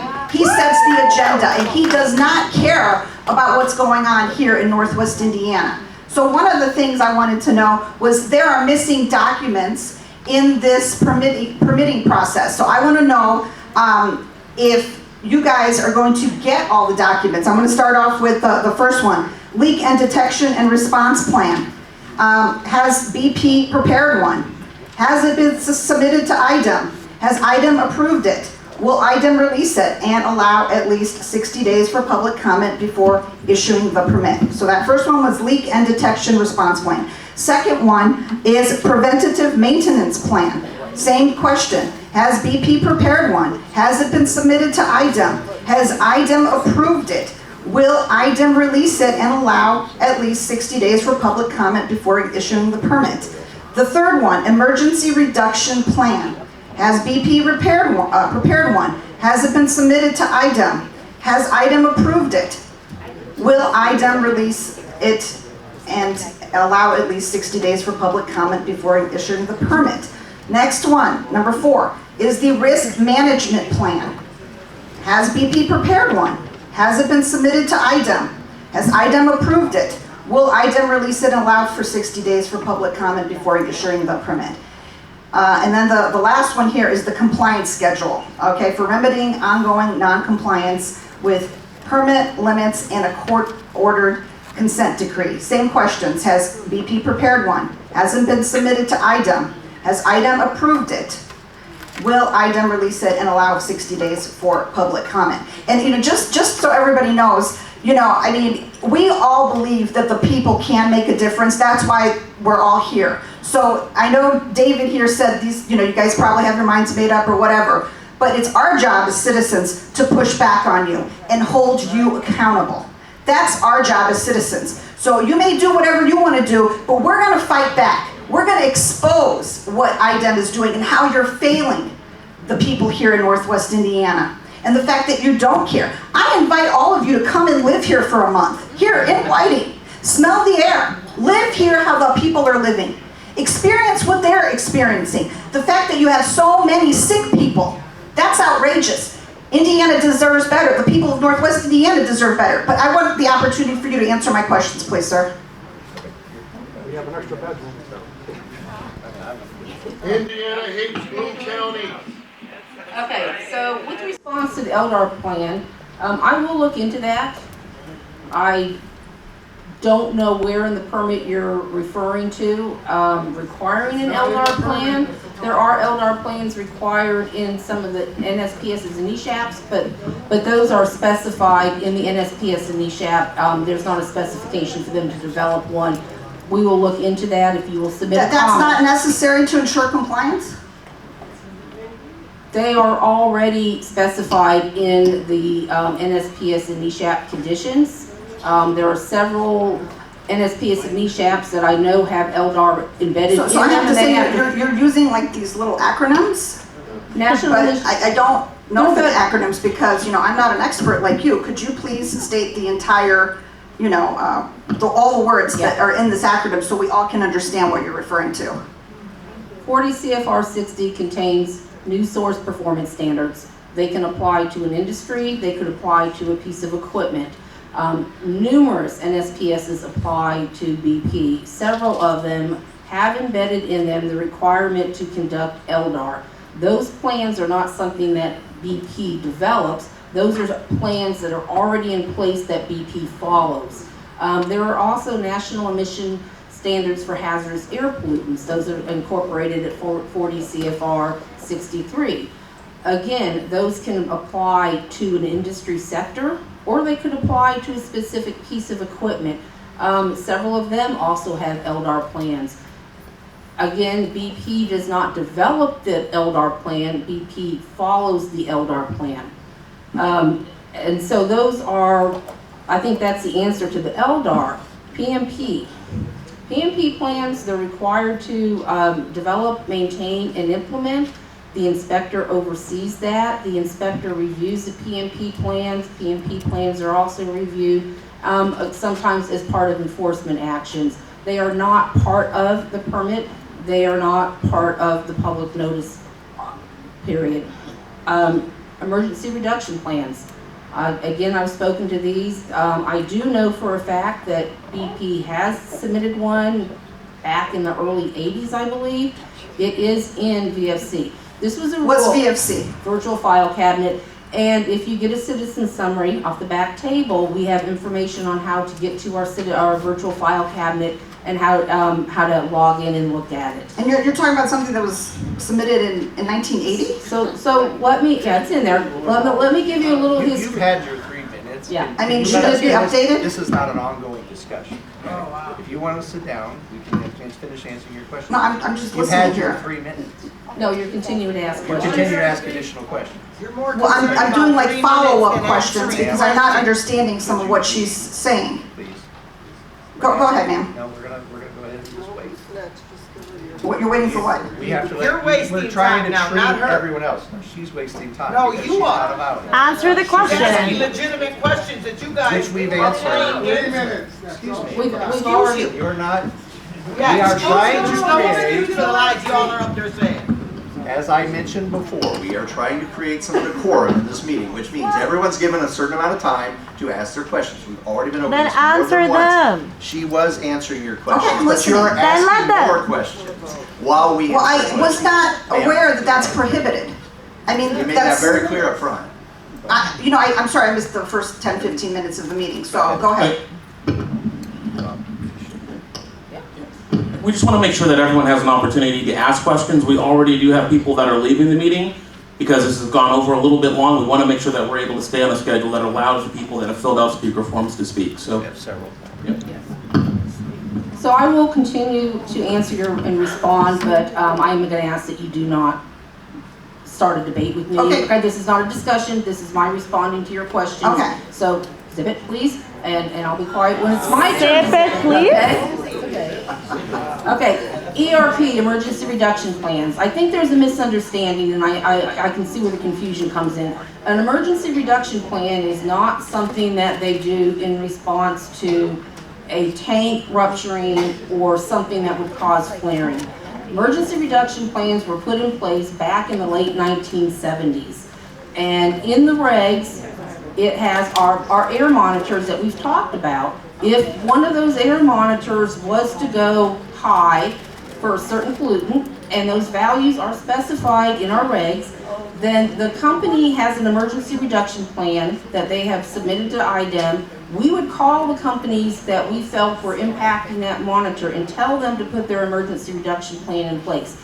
Again, BP's was due around 1979. I can tell you that I have looked into this. We have never called an emergency reduction plan activity in response to monitors being high. It's a very old reg. It is still in the books.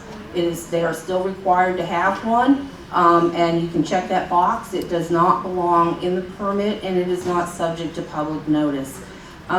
Risk reduction maintenance plans and reduction plans, those are another federal rule, like the NSPS and NESHAP.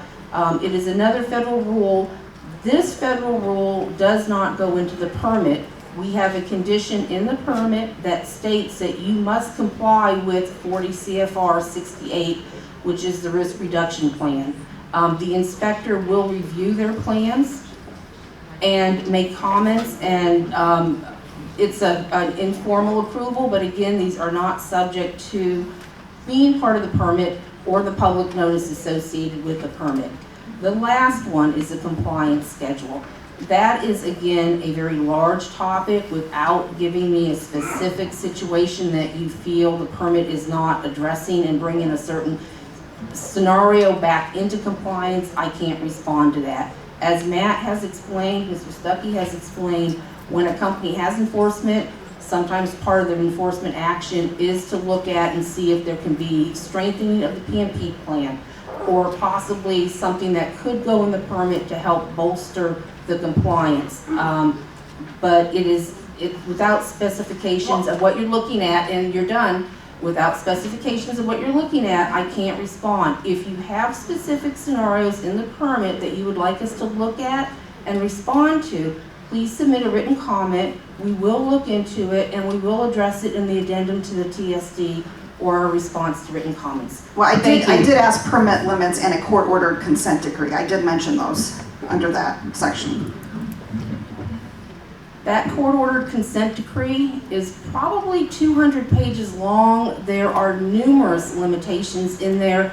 I couldn't address all of them. If there's one that you have, again, a specific one that you want addressed, you need to submit a written comment. Give us the time to look into it and really fully give you the response you deserve, because I'm not capable of doing that off the top of my head at this moment. Thank you. Thank you. Lourdes Hicks.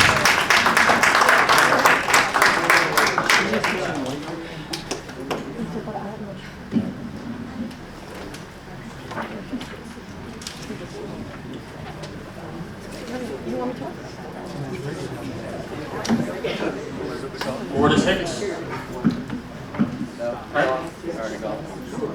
Julio Miramontes.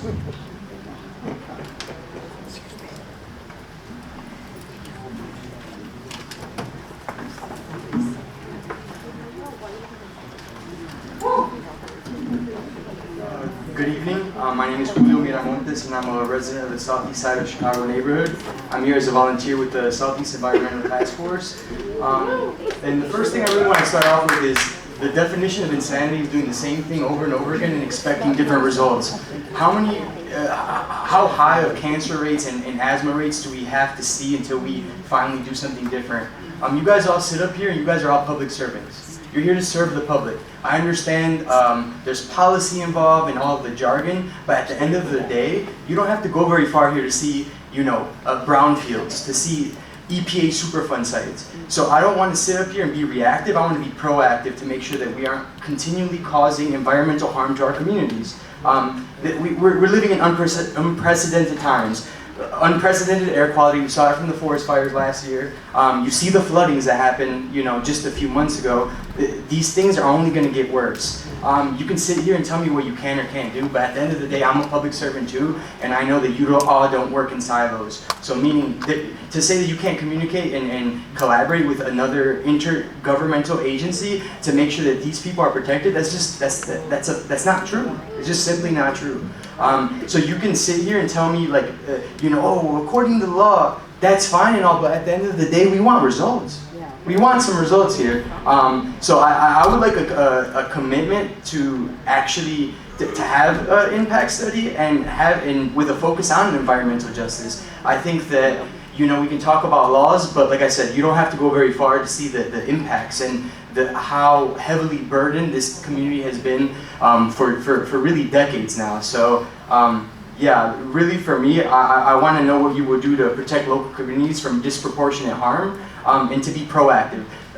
We talk about the plans that we have in place in order to mitigate things once they happen, but I would like to see the plans to make sure that those things never happen in the first place. If they continually keep having accidents happen, that at one point, if I can predict it, is that still considered an accident? So, thank you for your time.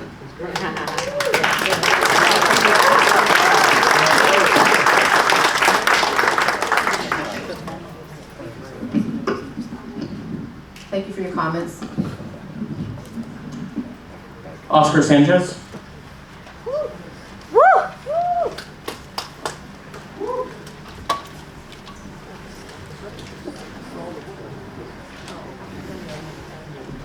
Popular. Real quick question. Raise your hand if you know someone who has asthma. I have it now. Raise your hand if you know someone who has cancer. Raise your hand if you live here in the community. Why didn't you raise your hand up? Oh shit! I'm here on behalf of the Southeast Environmental Task Force as the co-executive director, and you talk about how you're actually looking to take care of people. I know you don't want to be here. Trust me, I wouldn't either. But every single person here doesn't want to have asthma. They don't want to have cancer. They don't want to see their loved ones die. So the most important part that I want people to understand is that IDEM this was just recent, when it came to BP spilling toxic chemicals into the river, IDEM denounced that and said it was not true. And only in the most recent permit, you said BP is allowed to do chemical spills into the river. What does that mean about IDEM? What is the integrity of your organization? What is the integrity of yourselves? At the end of the day, we're here in solidarity with our siblings here, right? We're here from Chicago. We can smell it. We have the same headaches. But these people are impacted. We had phone calls from community members from Indiana. Again, we're from Chicago, and we're getting texts and calls saying, I'm in my home and I cannot breathe. I'm in my home and my children don't know what to do. My kids asked me, this is what mom's telling us. My mom asked me, why did you decide for us to live here? Those are the questions that parents here have to answer to their own kids. And I'm sure you all don't get to ask those questions, or answer them at least. But the most important part is I want to be in solidarity with Northwest Indiana neighbors and ask this question. The permit fails to include several documents necessary to ensure compliance with permit terms and conditions. These documents are particularly vital in light of BP's recent spike of accidents, which implicate emergency response, risk management, and in one case, leak detection, and may have resulted from inadequate preventative maintenance. These include leak detection and response plan, preventative maintenance plan, emergency reduction plans, risk management plan, compliance schedule for remediating ongoing non-compliance with permit limits, and court-ordered consent decree. Again, you're not answering this when it says each document's missing. Has BP prepared one? Has it been submitted to IDEM? Has IDEM approved it? Will IDEM release it and allow at least 60 days for public comment before issuing the permit? And I just want to ask clearly, my most important question, has IDEM ever not given the permit to BP? And if they've never given a permit, if they've never not granted a permit, then why are we having a meeting today if you're just going to grant it? Do we call the EPA as well from Indiana and asking if the permit's already granted? Done. Okay. Thank you. So I'm not going to go back over the plans. I mean, we've answered that question, not to your satisfaction, no doubt, but several times tonight. And no doubt someone will submit a written comment. If they haven't already, I would encourage you to do so, and you will get a robust response in the final version of the permits. In terms of this permit, as we've discussed, they have a valid operating permit. This renewal simply updates the current version of the permit. We have every intention of issuing the permit. That's not a surprise. As Mr. Dabberton pointed out and everyone else, I made that very clear up front. We are trying to get through this process. We want to provide you an opportunity to make comments, certainly on the permit documents themselves. If you need more information, then ask those questions as you have here or in written form so that we can respond to them later. But there's no basis to deny their permit. It's a renewal, okay? That's not something that we've hidden. That's not something that we have not said already several times tonight. So that's the best answer I can give you. Has IDEM ever rejected BP's permits? Not that I'm aware of, no. So you are rubber stamped is what you're saying, correct? No, we're not. Okay, thank you. But thank you for your comment. We appreciate it.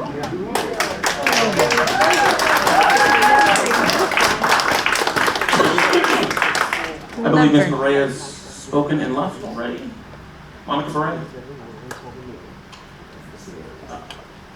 Brandon Novabar.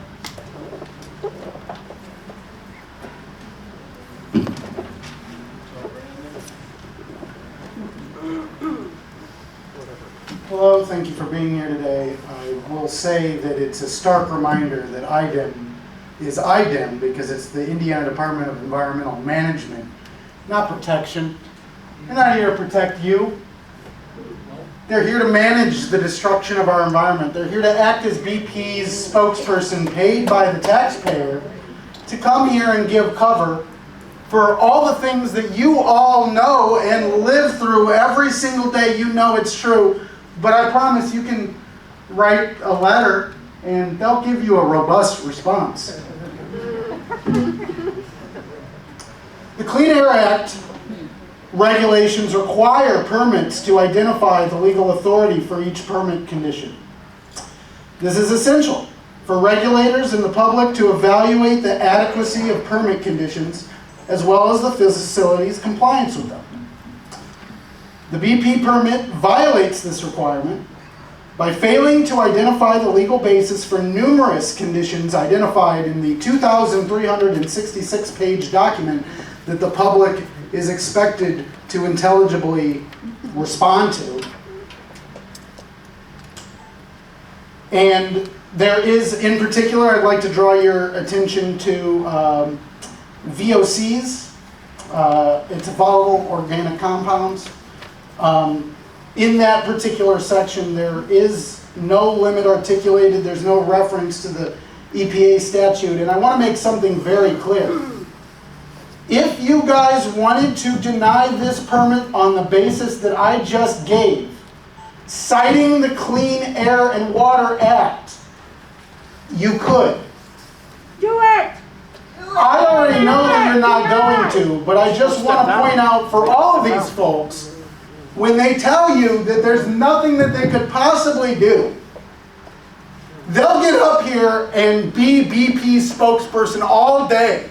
They could turn around and put the shoe on the other foot and choose not to come up here and provide green cover for the destruction of our environment.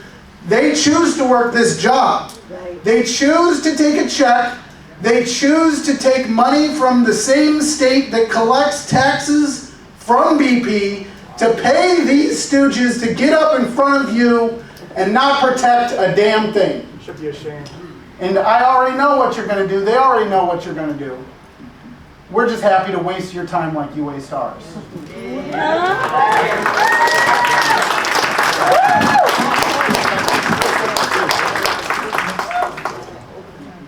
In response to the statement that there are conditions that are not adequately addressed with the authority, please submit a comment and let me know which ones you found and located, and we will look into that. And thank you for your comments. Nora McDonald.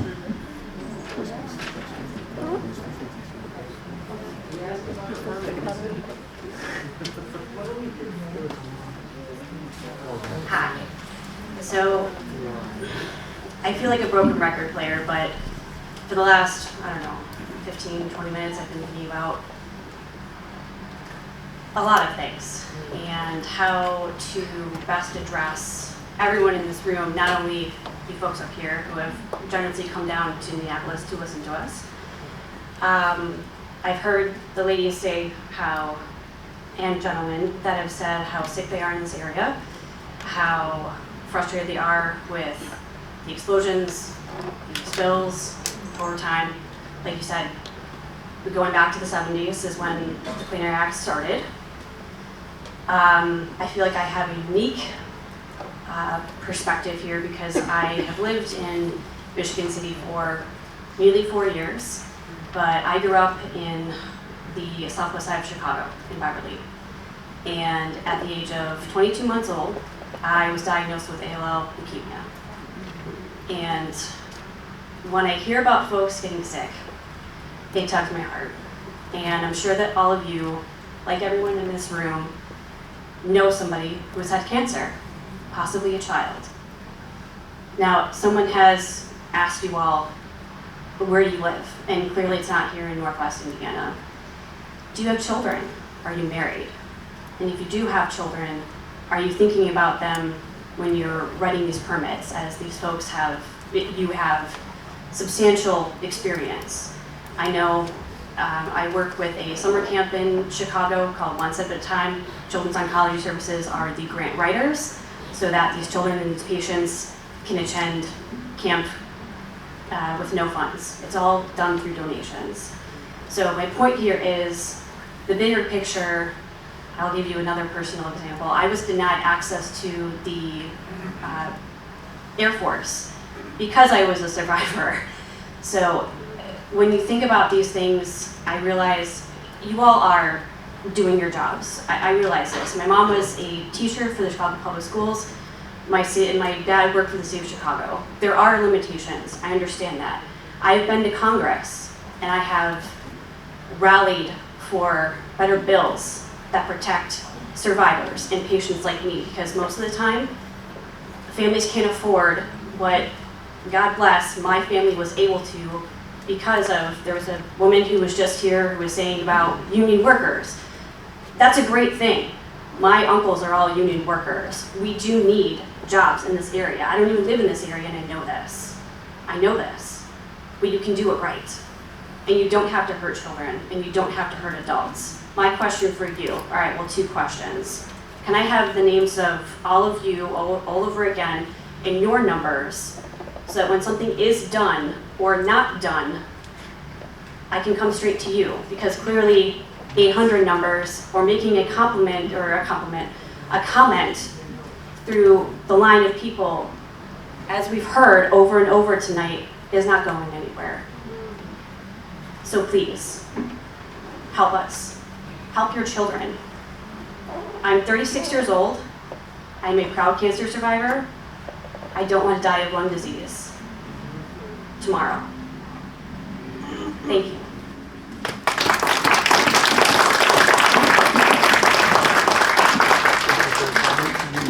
Thank you for your comment. Roy Armabonk.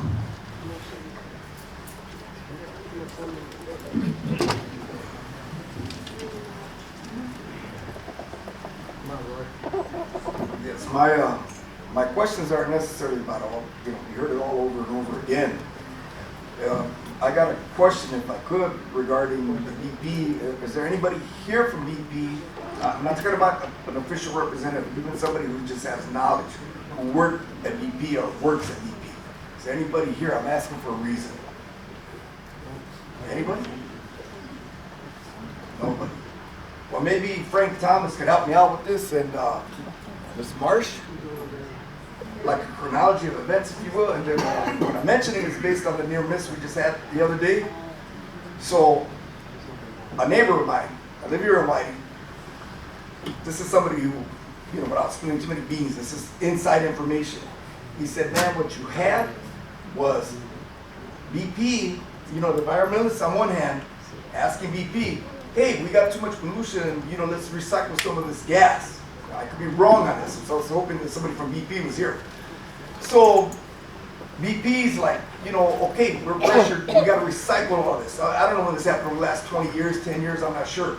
So they're recycling this gas, re-entering it into the system, if you will, which creates more pressure. And BP, from my understanding, was saying, well, wait a minute, we need more flares still. And supposedly, allegedly, the environmentalists are saying, no, wait a minute, we want less flares. We want you to recycle this, but at the same time, on the other hand, that BP saying, but we need more flares in the event of something like what just happened the other day. Now, it did happen, and they had to flare out. There were 7 or 8, I counted 8. My neighbor said 7, and he was saying that, everything was too late by the time we even heard about it. Once you see the flares, you're actually okay. You're out of the, you're out of the woods because it's escaping. They got these control valves, pollution control, pressure valves, if you will. So that I guess flare out to the, to the flares, the escape to the flares. I'm not sure about that, but I have an idea. I work in the steel mills, in a lot of capacities. So what I'm asking is, or what I'm saying is, I think there's something serious going on that maybe we're all missing a point. That if these pressures built up, that we actually need more flares only in the event that something like that happens. I'm not saying, nobody wants to see flares. Obviously, when the place is running fine, 1 or 2 flares, whatever we see. But in a case like this, it was a real near miss. My neighbor was emphatically telling me, I asked him, I said, okay, so what does that mean if something would happen? In which case, he said it would have been like a crater. We would have been gone. He said he got a call on the radio, only 1 call, and that was it. I said, well, there were sirens. Yeah, the sirens came later. That the fire department's notified, that the mayor's office is notified, and like these people were saying, that we weren't notified. There's no text system and whatever. Okay, you get the point. But what I'm saying is that maybe we're missing something here because I'm more concerned about the near miss because that just happened and it could happen again. Right now, I understand. There's 500,000 barrels being pumped out. I guess daily. It's somewhere around there. Correct me if I'm wrong, but you get the idea. Like right now, they're ramping back up very slowly. He said like maybe there was 100 barrels today, to give you an idea. So they're trying to ramp back up. But once again, the issue is, do we need more flares? Do we need more Because we got lucky everything worked. You know, because there was a power failure. It's my understanding, there was a power failure. There's two different sources. And I guess one started acting up than the other, and they couldn't use one or the other as a backup. So that's how this all started. They had to flare out. They have to relieve the pressure. So it's super serious. It would have been blown. And then you got this hydrocarbon, this hydro blue carbon, I was told it's called. This new blue hydro. You understand this new, they just announced it the other day that this big project's gonna go on with this hydro to replace fossil fuels. Okay, that's it? Okay, so my point Finish your thought, yeah, I'm trying to. Okay, I appreciate that. Okay, so you got the fossil fuels, you got the hydrocarbon going to replace the fossil fuels. Now, he likened that to more like, you know, get it? Hydrogen bomb? That would probably be even worse. But that's neither here nor there yet. What we got is the here and now about these valves. So I'm wondering, you know, we may need these flares. We may need more of them. So that's what I'm trying to find out. I'm wondering, you know, is any of this correct? Am I onto something here? If I'm totally wrong and if I'm misguided, that's fine. I don't know if anybody has any thoughts on that. Our friend, Mr. Thomas Frank, or Ms. Marsh. They kind of know the chronology. What? If you, I'm just saying, if you had specific questions for people in the crowd, we asked that you kind of address that with them afterwards. If you had specific questions for us about the permit. I knew it was going to go there, but I took the risk because I can't get these people, I can't corner them all together at the same time. So I took the chance to just mention this, and maybe I'll get some results. But I get it, you guys can't answer it. Nobody from Lighting's here. I can help a little bit. Okay, there you go. There you go. Okay. And I know I sound like a broken record. Not to me. And saying it's not part of my department, I don't do this. But I am aware that the number of flares that are required at a refinery, yes. There are refinery risk plans. It's another one of those federal rules that don't go in the permit, okay? But there are federal rules out there that regulate how many flares a refinery has to have. And it has to be a minimum amount of flares such that if an event like what happened earlier this month occurred, all of that could flare off safely without causing an explosion. And I do understand the word safely when you see black, you know, yes, I understand. It doesn't feel safe to you.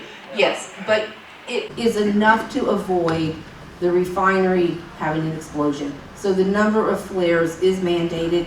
I don't mandate it. I don't oversee the set of regs that do mandate it, but there are regulations that mandate the number of flares. Do you have an idea how many flares? I don't know, and that's what I'm telling you. I don't mandate that. No, we don't have an idea how many. Nobody's here to answer that. It's incredible. Well, They do have I'm a talking meeting. about even the crowd. You know what I mean? Again, the purpose of this meeting is I to talk understand. about the renewal. I'm just And saying. my understanding is that BP is setting up, has set up meetings. Yeah. You can go to Eventbrite and sign up, and Okay. that is exactly the purpose of their meetings, is for you to ask these questions directly of them and get responses from them. Eventbrite. Okay, I got to remember that. But there still needs to be, like people are saying. No, Eventbrite. So, yeah, so BP has set up a series of public meetings for these questions about the flaring, about their PMP plans, to be asked directly to them. If you go to Eventbrite, that is where you can sign up for the meetings. But this is what I'm saying. There needs to be a consensus of, okay, EPA, IDEM, and major environmentalists at the same time. And of course BP, you know, people, experts, but not only salary, but people who have the nerve that are union to speak up, you know, speak about their knowledge, you know, about the situation so we can get more like a real idea of what really is going on. So thank you. Thank you for your comments. Okay. I believe it's Kenneth Rosick.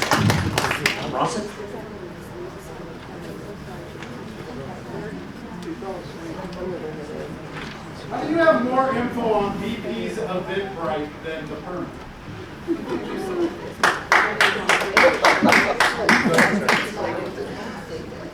Hi, my name is Ken Rosick. I had my speech on my phone, but the power went out. Kind of ironic. I live in Hessville, which is just beyond the oil tank farms to the south of us. And, this is the region. And pretty much most people consider, north of 8094 and south of the lake. That's the region. East Chicago, Whiting, Hammond, Gary. Where are the mayors? Are there any mayors here?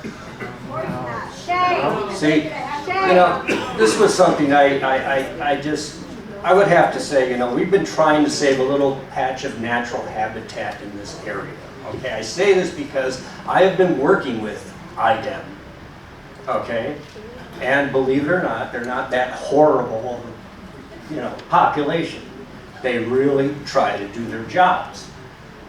What I have learned over the past 3 years trying to save this little patch of wilderness, the Briar East Woods, that they don't have much power. They have no enforcement. Every time we come up with something, there's like a catch-22, or this is not that type of wetland, or this is this, or this is that. And when you have politicians and companies that are so powerful, and they just don't care what they do, they roll right over you. So I have empathy, okay? I have empathy for your jobs. I understand what you're trying to do. Everybody's piling on you right now, giving you the hard time, but we know who's actually doing it. All right, we know the people who are actually polluting and actually allowing it to happen. It's the politicians and the companies, and they work together. Blood money, right? Blood money. So unless we find like a tiny lizard under a log in our woods, they'll bulldoze 1,000 trees, many of them old growth, and 4,700-year-old dunes. That's what's been going on in our town.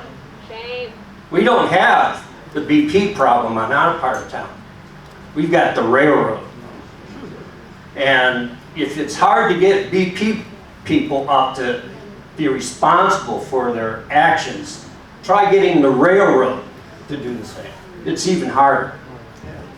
So that's all I want to say. I empathize, I've worked with you guys. You do what you can, but you don't have the power. People think they have the power, but they don't. We do. We have the power. What can you do? What can we do?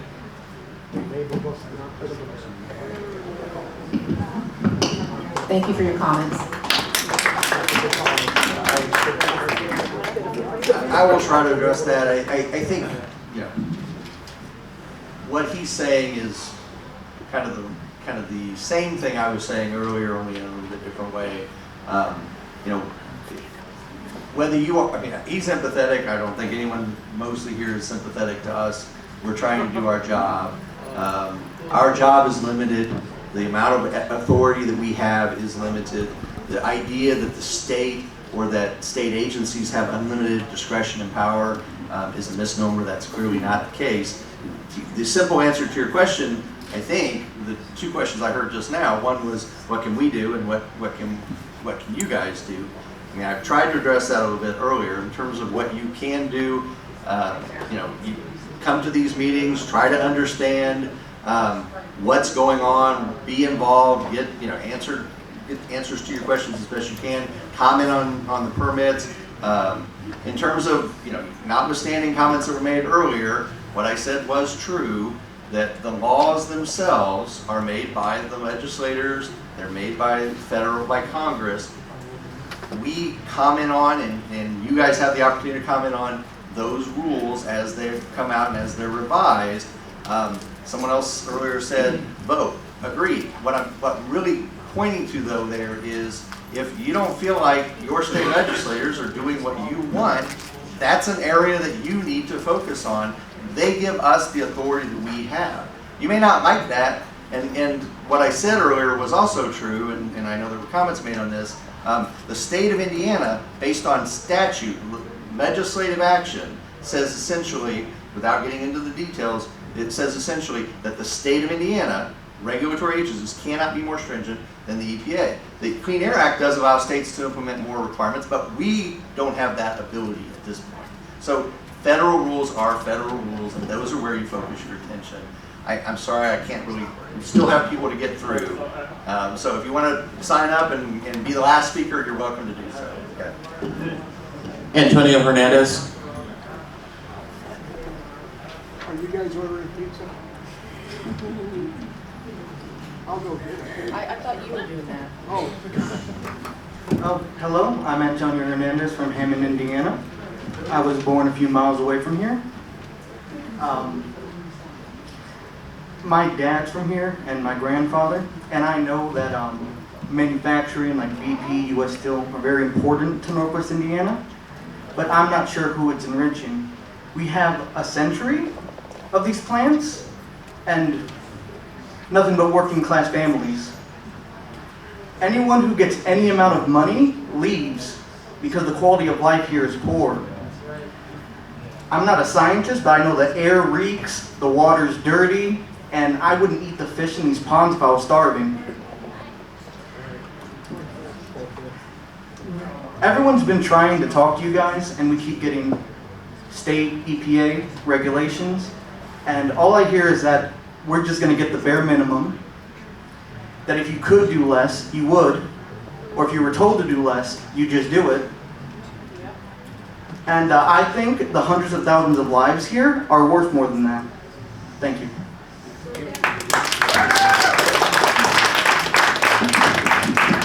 Thank you for your comment. Molasaka Hernandez. I did try. It's Malaska. It's Alaska. Yeah. Sorry. No, you're fine. My name is Malaska Hernandez. I am a student at Purdue, and I also intern with Just Transition Northwest Indiana. And honestly, I'm like really hot. I need water. I'm like thirsty, and I don't want to be here. But honestly, I think our voices matter. I didn't even think about speaking today. I didn't prepare anything. I prepared something real quick on my phone. And I honestly wasn't born a public speaker. Like, that's not my genetics. Like, I am a very shy person. So I'm surprised I'm up here right now speaking. And I encourage anyone that hasn't spoken today, come up here. Let them sit here and hear us, because your voice matters. I want to start off with, I did search up like your role. And it does say on your website that your role is to protect the residents here and their environment. So I moved out here 3 years ago, and I feel like I have not seen you guys stand beside the people here. And it's ironic that your website says that. Whiting, Gary, Hammond, East Chicago are communities that are being taken away from the benefits of nature while growing and developing as a child. It's good for our mental health. And people are afraid to even come outside, walk their dog. Children came and play outside. I grew up playing outside all the time, and I don't see the communities benefiting from that. I ask you to think about the children who are being raised in these communities, our elderlies, our pets. I ask you to show humanity. Open your eyes. If this were your loved ones inhaling the bad air, inhaling the bad air quality, you wouldn't turn your back to them. Our lives are on the line. I do want to end with a question. I'm sorry, I'm like tiptoeing. There are thousands of categories emission sources listed in the permit. Should the public be more concerned about some of the sources than others? Can you please try to answer this question? We give equal weight. We give equal weight to every emission unit that we look at. We look at all the laws that could applicably be applicable. And if it looks like they're close to being applicable, but they turn out not, in the TSD, we're going to explain why they're not applicable. Obviously, if you're reading the permit, I would say don't bother looking at cooling towers and how they're regulated. They're pretty easy and small. If you want to dig into the permit and look at how one of the emission units is regulated, I suggest looking for an emission unit that interests you. It could be the flares. And there's a large section on how well regulated those flares, highly regulated those flares are. You might want to look at that. If the coker interests you, you might want to look at the coker. But every emission unit in that permit is granted the same amount of effort and weight when we do our analysis. Okay, thank you. Thank you.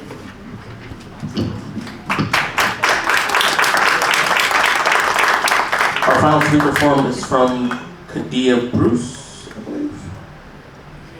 Kadia? Yeah, Kadia.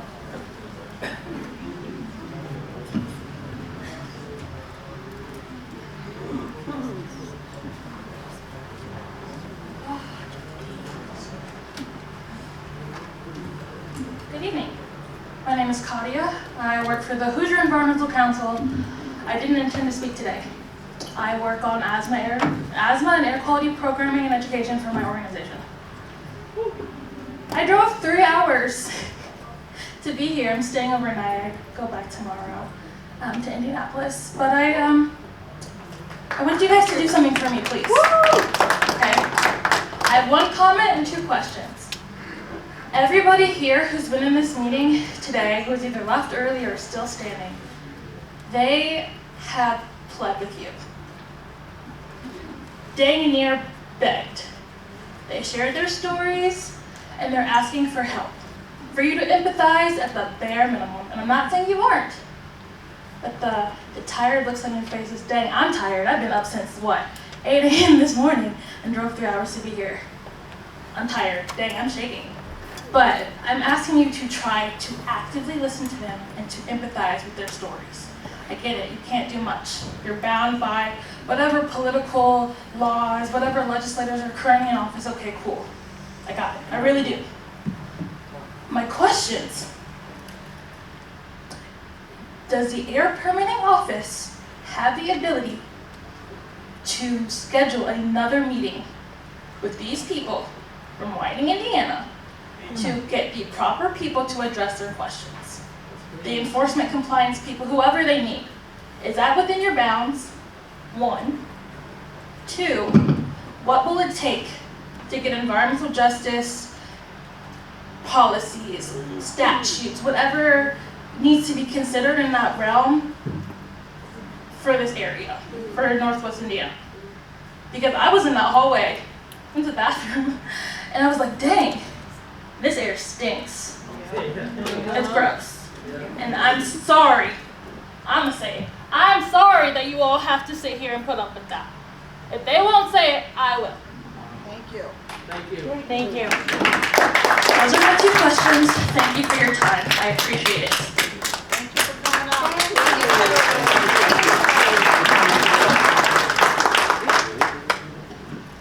So I'll address them in reverse order. And I'm not going to say what we've already talked about EJ. I'll try to add some addition to the EJ. As I think the question was, what can we do to encourage someone, I think that's your question, to promote and push regulation for EJ, add additional requirements that allow the state to consider EJ as part of its permitting action. The simple answer is the same answer I've given before, but I'll add this to it. EPA actively indicates to people, to communities when they go out, that we believe there's authority to impose EJ or to implement EJ. Then when they talk to the states, we get a very different answer. We don't know where that is. We believe it's there, but we can't really point to it, and we don't really give you much in the way of authority to say, okay, let's go do these things and add these requirements to your permit. Someone mentioned earlier about comments that were made on new source construction permits, which would be a new facility being built, not a renewal like we're talking about tonight for a facility that's already there. EPA encourages, EPA asks, EPA recommends to the states that they look at EJ.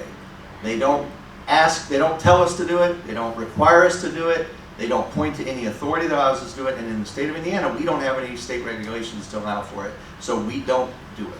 We evaluate. Title VI. You can do it. Title VI has been a challenge that's been made, and it has failed time and time again. It has not been proven to apply to individual permits. It is a concept that applies to states and the active involvement with states and how they implement their civil rights And so there's challenges that have been made, and many of those have been either withdrawn or dismissed, including the one in Indiana that was dismissed. So yeah, we've talked about this before. One thing to keep in mind with EJ, one of the big problems with especially new source construction is, where does a facility build, right? That's the first question. Where am I going to build this new, emissions facility, new industrial facility? That question comes months, sometimes years before we ever see an application. They have to go purchase the land. They have to go talk to the zoning board. They have to talk to the city planning commission. Where are they in these discussions? Because you guys ask us to do more and stop facilities like BP from operating, deny their permit. That's what was said. I can't deny their permit. There's no basis for denying their permit, not on our state laws. But if you don't want facilities to be built in your communities, talk to your zoning boards, talk to your local municipalities. Don't allow them to allow permits to be issued, not air permits. I understand that. You asked me a question, I'm trying to answer it, okay? The answer is, start at the beginning. Don't come to us at this point and expect us to be able to deny a permit based on something that has no regulatory authority. The answer is stop polluting our community. Thank you. That's the best answer I can give you. I know it's not particularly satisfying, but I'm trying.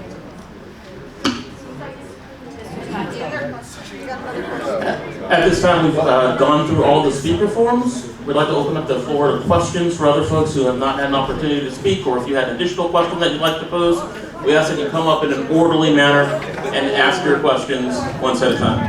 I just want to say that the BP meeting is not a public meeting. BP has issued private meetings with individuals, one-on-one, in secret. They are not having a public meeting. They are behind closed doors inviting individuals to meet with them on a scheduled basis on this invite. So I just want to clarify, BP is not having a public meeting.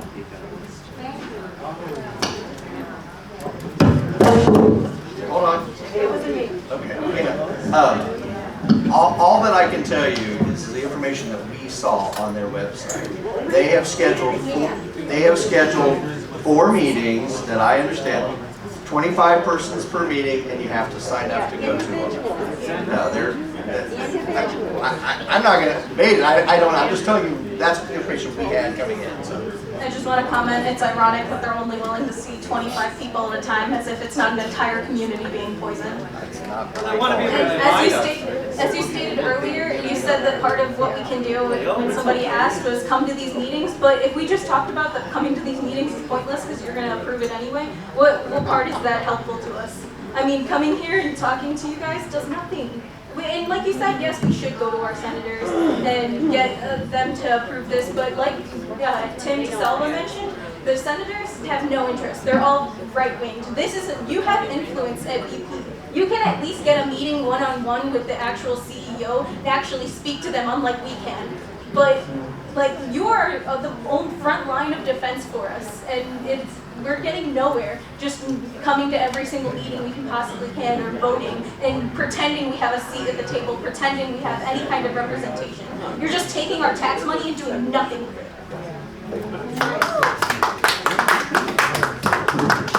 Hi guys, I got choked up earlier with my comments about my wife being sick, with what's going currently. So BP also has a big operation in Texas. They're operating much cleaner. Why can't the BP operate the same as the BP in Texas? Because Texas doesn't allow it, you know? So we have to have those people come over here and clean up the act over here at BP.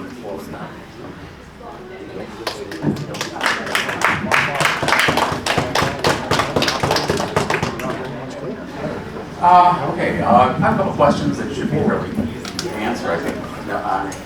Some of them are on here. The purpose of this meeting, as stated, it says to discuss how BP products in North America, Whiting Business Unit TV. What is TV? Title 5. Title 5. Title 5, okay. Fits into Indiana's overall air regulatory program. And it seems, based on the discussions that I've been hearing today, is the overall regulatory program is the 1 pound bag, and the Whiting business unit is the 1,000 pounds of effluent that we're trying to fit into those, that 1 pound bag. So it seems the purpose of this meeting is kind of failed to actually answer how that, so maybe that's my first question, is to figure out how this has succeeded in explaining that to folks. Another question is who writes the permit? Does BP write the permit of what they want to see and submit it to you to say lay it on them, or IDEM write the permit and say here's the teeth and here's what you need to do, and these are things that we're not putting up with, and the community wants this, okay. And then another thing is there's a lot of, I haven't read any of this, I've heard about this tonight. Is there any kind of line item comparison for the new permitting versus the old? And this new one is more beneficial to citizenry and more restrictive on industry to make sure that we're going in the right direction as far as air quality, water quality, environmental quality, etc.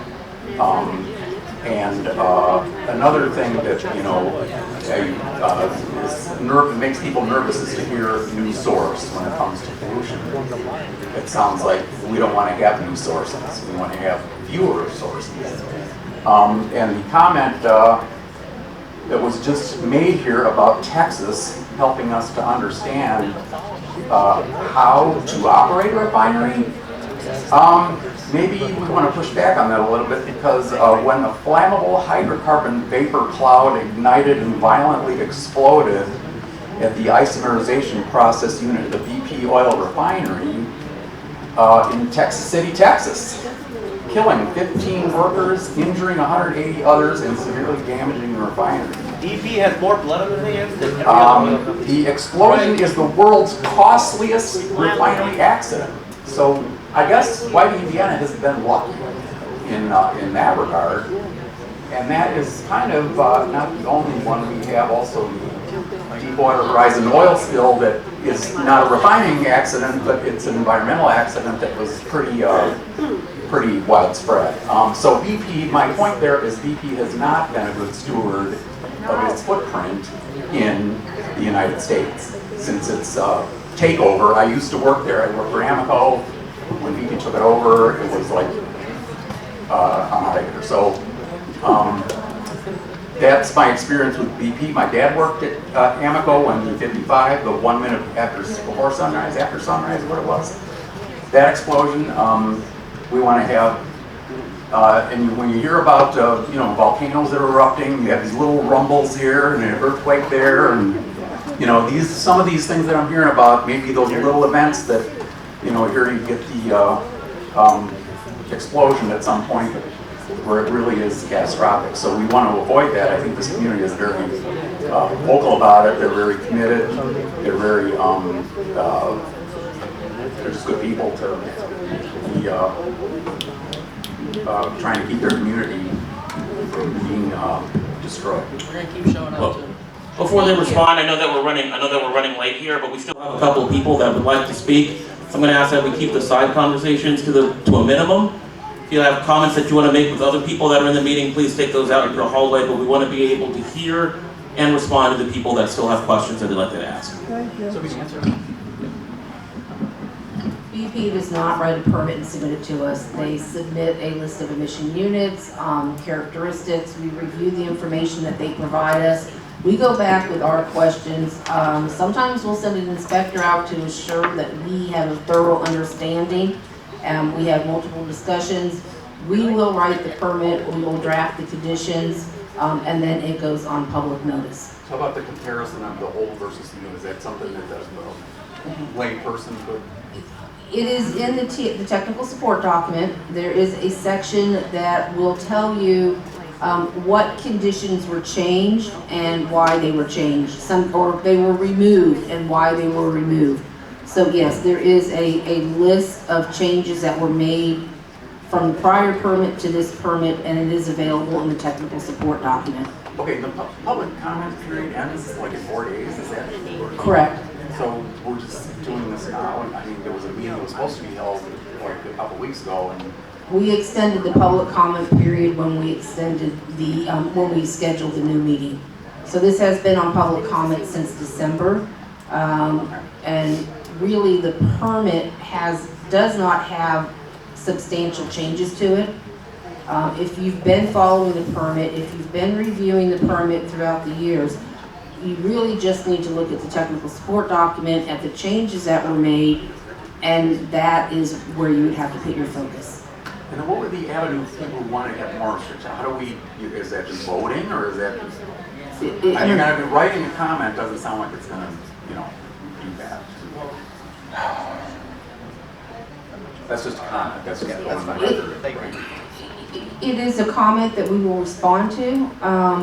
Again, there have been some comments that we've heard in this meeting that we don't have the proper authority on some of our conditions. We believe we do, or we would not have put the permit on public notice. But if there is something that we've overlooked, we really would appreciate the comments being submitted, and we'll look into it. Okay, but I mean, most of the responses seem to be like, there's not a lot we can do about this. If there's something that we need to correct in the permit, we will correct it. If there is a comment that somebody needs to understand the process, we will explain the process, the permitting process to them. All right, thanks. Thank you.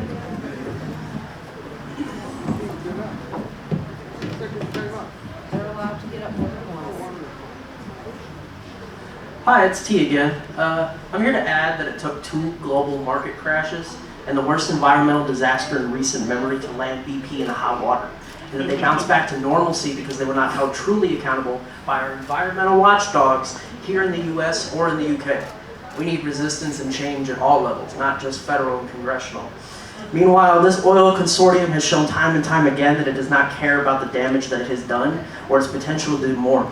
It does not care about the ecosystems it's decimated. It does not care about the animal species it's directly endangered. And it does not care about the people it has harmed and puts at risk every single day. This $100 billion company could make the switch to renewable energy sources tomorrow, but as long as oil is available and a buck can be made off of it, BP will push off its climate pledges until it is far too late. Every day, my neighbors and I suffer the stench of this greed when we leave our homes, and I worry about the health of our families, our friends, and our pets. Every day I see those stacks burning in the distance. I worry about the lives of our children, our seniors, and the health compromised folks such as myself. I personally feel a strain on my lungs and a burning in my throat, breathing the air in Whiting. Over the last 3 weeks I've experienced dizziness and lethargy, and my neighbors report the same or worse. Everyone who lives here is drinking water contaminated with benzene, which is known by the CDC to cause cancer. Only 6 years ago I had drinkable tap water, and now I can't even boil it for tea. Please do our communities the service of denying BP the ability to continue acting as they are in Indiana. Please send the message today that if a corporation operates as a constant threat to our public health, that they must face real consequences for doing so, and justice will be served to those affected. Please deny BP's renewal until it makes the switch to green renewable energy and fully complies with the EPA's consent decree. Do not allow BP to do business as usual as long as it thinks nothing of this destructive behavior. Thank you.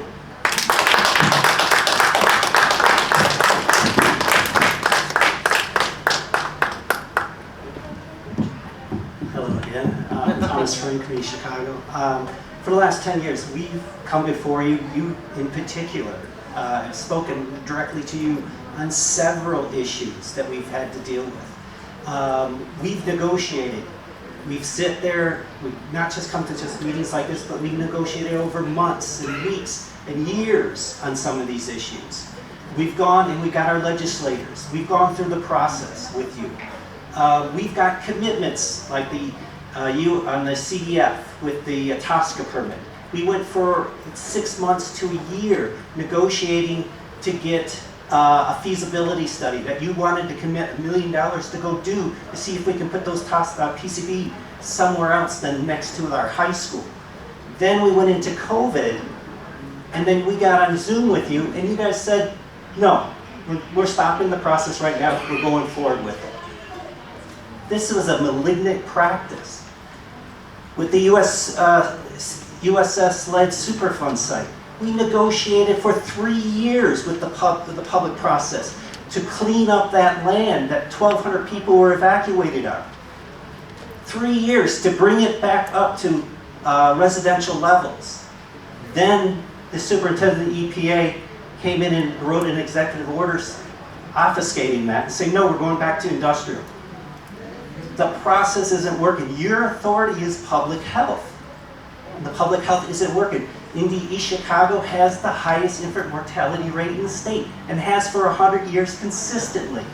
We're in Cancer Alley. You have all the statistics on the health and the epidemiological studies. We know there's a problem here and the aggregate pathways. We have to do something.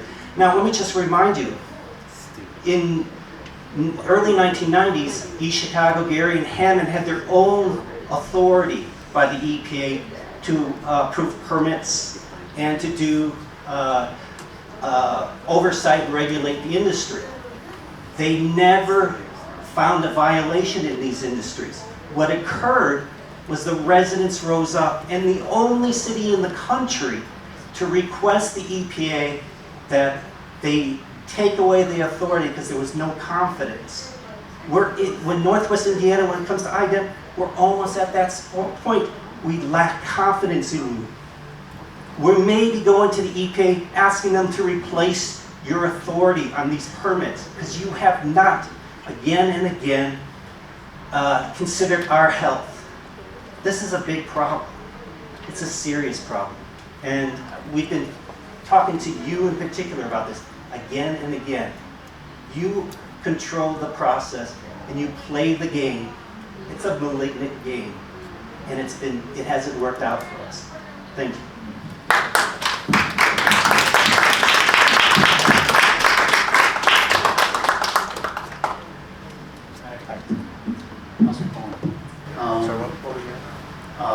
Bob. So there was a lot of comments, and you said that you're not going to not submit the permit. Got to keep BP up and running. So will the permit change at all based on the dozens of public comments that you've received? Like, will you allow? This is my first question. Will you allow like 5 less units of pollution emitted based on if you got 50 comments versus 2? You know what I'm saying? Like, does it have any bearing on the permit at all? That's my first question. And then the second question. If no or not really, then why did you host this meeting? And then my third question, is there a video available that we could find of this meeting that you guys record? I'm going to go backwards. No, we don't record, but there are a lot of cell phones in the room. There's a lot of cameras in the room.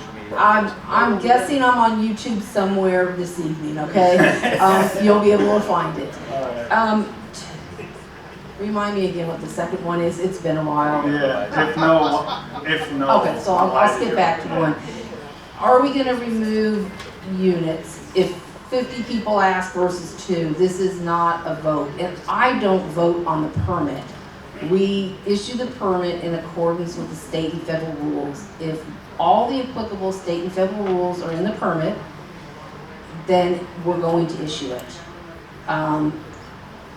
If they are out of compliance, and we know that happens, again, there is a condition in the permit that says when you deviate from a condition in this permit, you need to report it to IDEM. Our inspector at that point takes over, it becomes their department, and they start what enforcement action is necessary and what do we need to do. So there's no fines in the permit either? There's no fines in the permit. That's handled by the Compliance and Enforcement Branch and EPA. We jointly do enforcement actions with EPA at times. Will this make a difference in the permit? It could. I've heard some comments here today about some authority not being in the right place. The PMP plan, all of those we've discussed, but the LDAR plan, I don't know. If somebody submits a comment and points to, we believe this condition requires an LDAR plan, we're gonna investigate it. And if it's the same thing as a PMP, they need to do an LDAR plan and they keep it on their facility or they submit to EPA, we'll look into that and verify that that's been done. Okay. All right, so the purpose of this meeting was? To provide the public an opportunity to do just what you're doing, to come up and ask us questions about the permitting process, for us to help provide as much clarity to you as we can. Again, it is a 2,300-page document, and even a small 90-page permit can be a bit confusing. I get that. But it is to hear what you're saying, and specifically in situations to tell you, submit the comment and give us an opportunity to look into that comment. I can't. So it needs to be in writing? Yeah, I can see heads shaking out there. I'm going to have a written comment on the LDAR plan, and I will be able to look into it and respond to it. It's not something I can just pull out of the top of my head. No, sure, yeah. And so, will all them responses you're making, does that get sent out in the mail that we signed up? What it will be is it's part of the permit document, and it's called an addendum. It's ATSD, and it is going to have all the comments that we've received from people in this room, people that aren't in this room. If EPA submits comments, they're going to be in there, and our responses to each individual comment will be in the addendum. If, as a result of responding to a comment and looking into something, we need to make changes to the permit, we will document those changes that we made in the ATSD. What you will receive when you signed up is you'll receive a letter in the mail letting you know what the notice of decision is. I will be honest, I expect it to be that we're going to issue this permit. We're very solid in what we've put together. We wouldn't be on public notice if we didn't feel fully confident that we've gotten everything correct. And EPA will review the entirety of our package and all of our supporting documentation, and if they don't agree with the part, we'll have discussions with them and work through that. You will receive a notification that a decision has been made, and it will provide you with at least 2 locations that you can go and see the final issued permit in its entirety with all the documentation, including the ATSD. Sweet. Thank you. My comment will be quick. I have a quick question. My name is Daniela Guerrero, and I'm with Just Transition Northwest Indiana. I was just reading the website, the IDEM website that you have recommended so much. It says IDEM staff, and it says IDEM staff works diligently to provide high-quality services across Indiana to fulfill the agency's mission. Do you think that saying to a resident that is concerned and taking the time to come to your meeting, sip it, is correct? I do owe her an apology for yes, that. You do. Do you want to give her now an apology? You can have an apology. What I meant was I apologize. I accept your apology. Thank you. Thank you. Okay. This is not how you should treat residents. This is not how you should treat people that pay for your jobs. We are humans, and we are here literally begging you to take care of us and to protect us. And you are here not even doing eye contact, not even having the bravery to actually try to help. You know, when I said, I would love to have your job, no, you know what? I would hate to have your job. You are the puppets of industry. You are exactly what I don't want to be. You are disrespectful, and you're disrespectful to the people that have come here to your meeting. The meeting that you canceled 2 weeks ago, the meeting that you are now here ignoring. Are you even here, or are you just in class? Because that's the space that I put in my Zoom classes. Listen to me. You sip it. You sip it with your excuses, and you sip it with that smile. Because this is not funny. Especially you. Stop laughing at people that are sick. Stop laughing at people that have cancer. Because if that was you, if that was your parents, it would be different, right? And go home and literally tell your parents. Call your parents, Mom, Dad, your freaking siblings, your family, and tell them, today I did nothing at my job. Today I did absolutely nothing but to disrespect people. Thank you.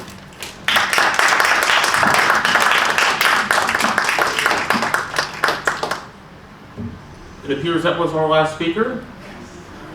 We'd like to thank everyone for coming out tonight. We appreciate your comments again. Anything that is submitted in writing will be responded to in the final permitting decision.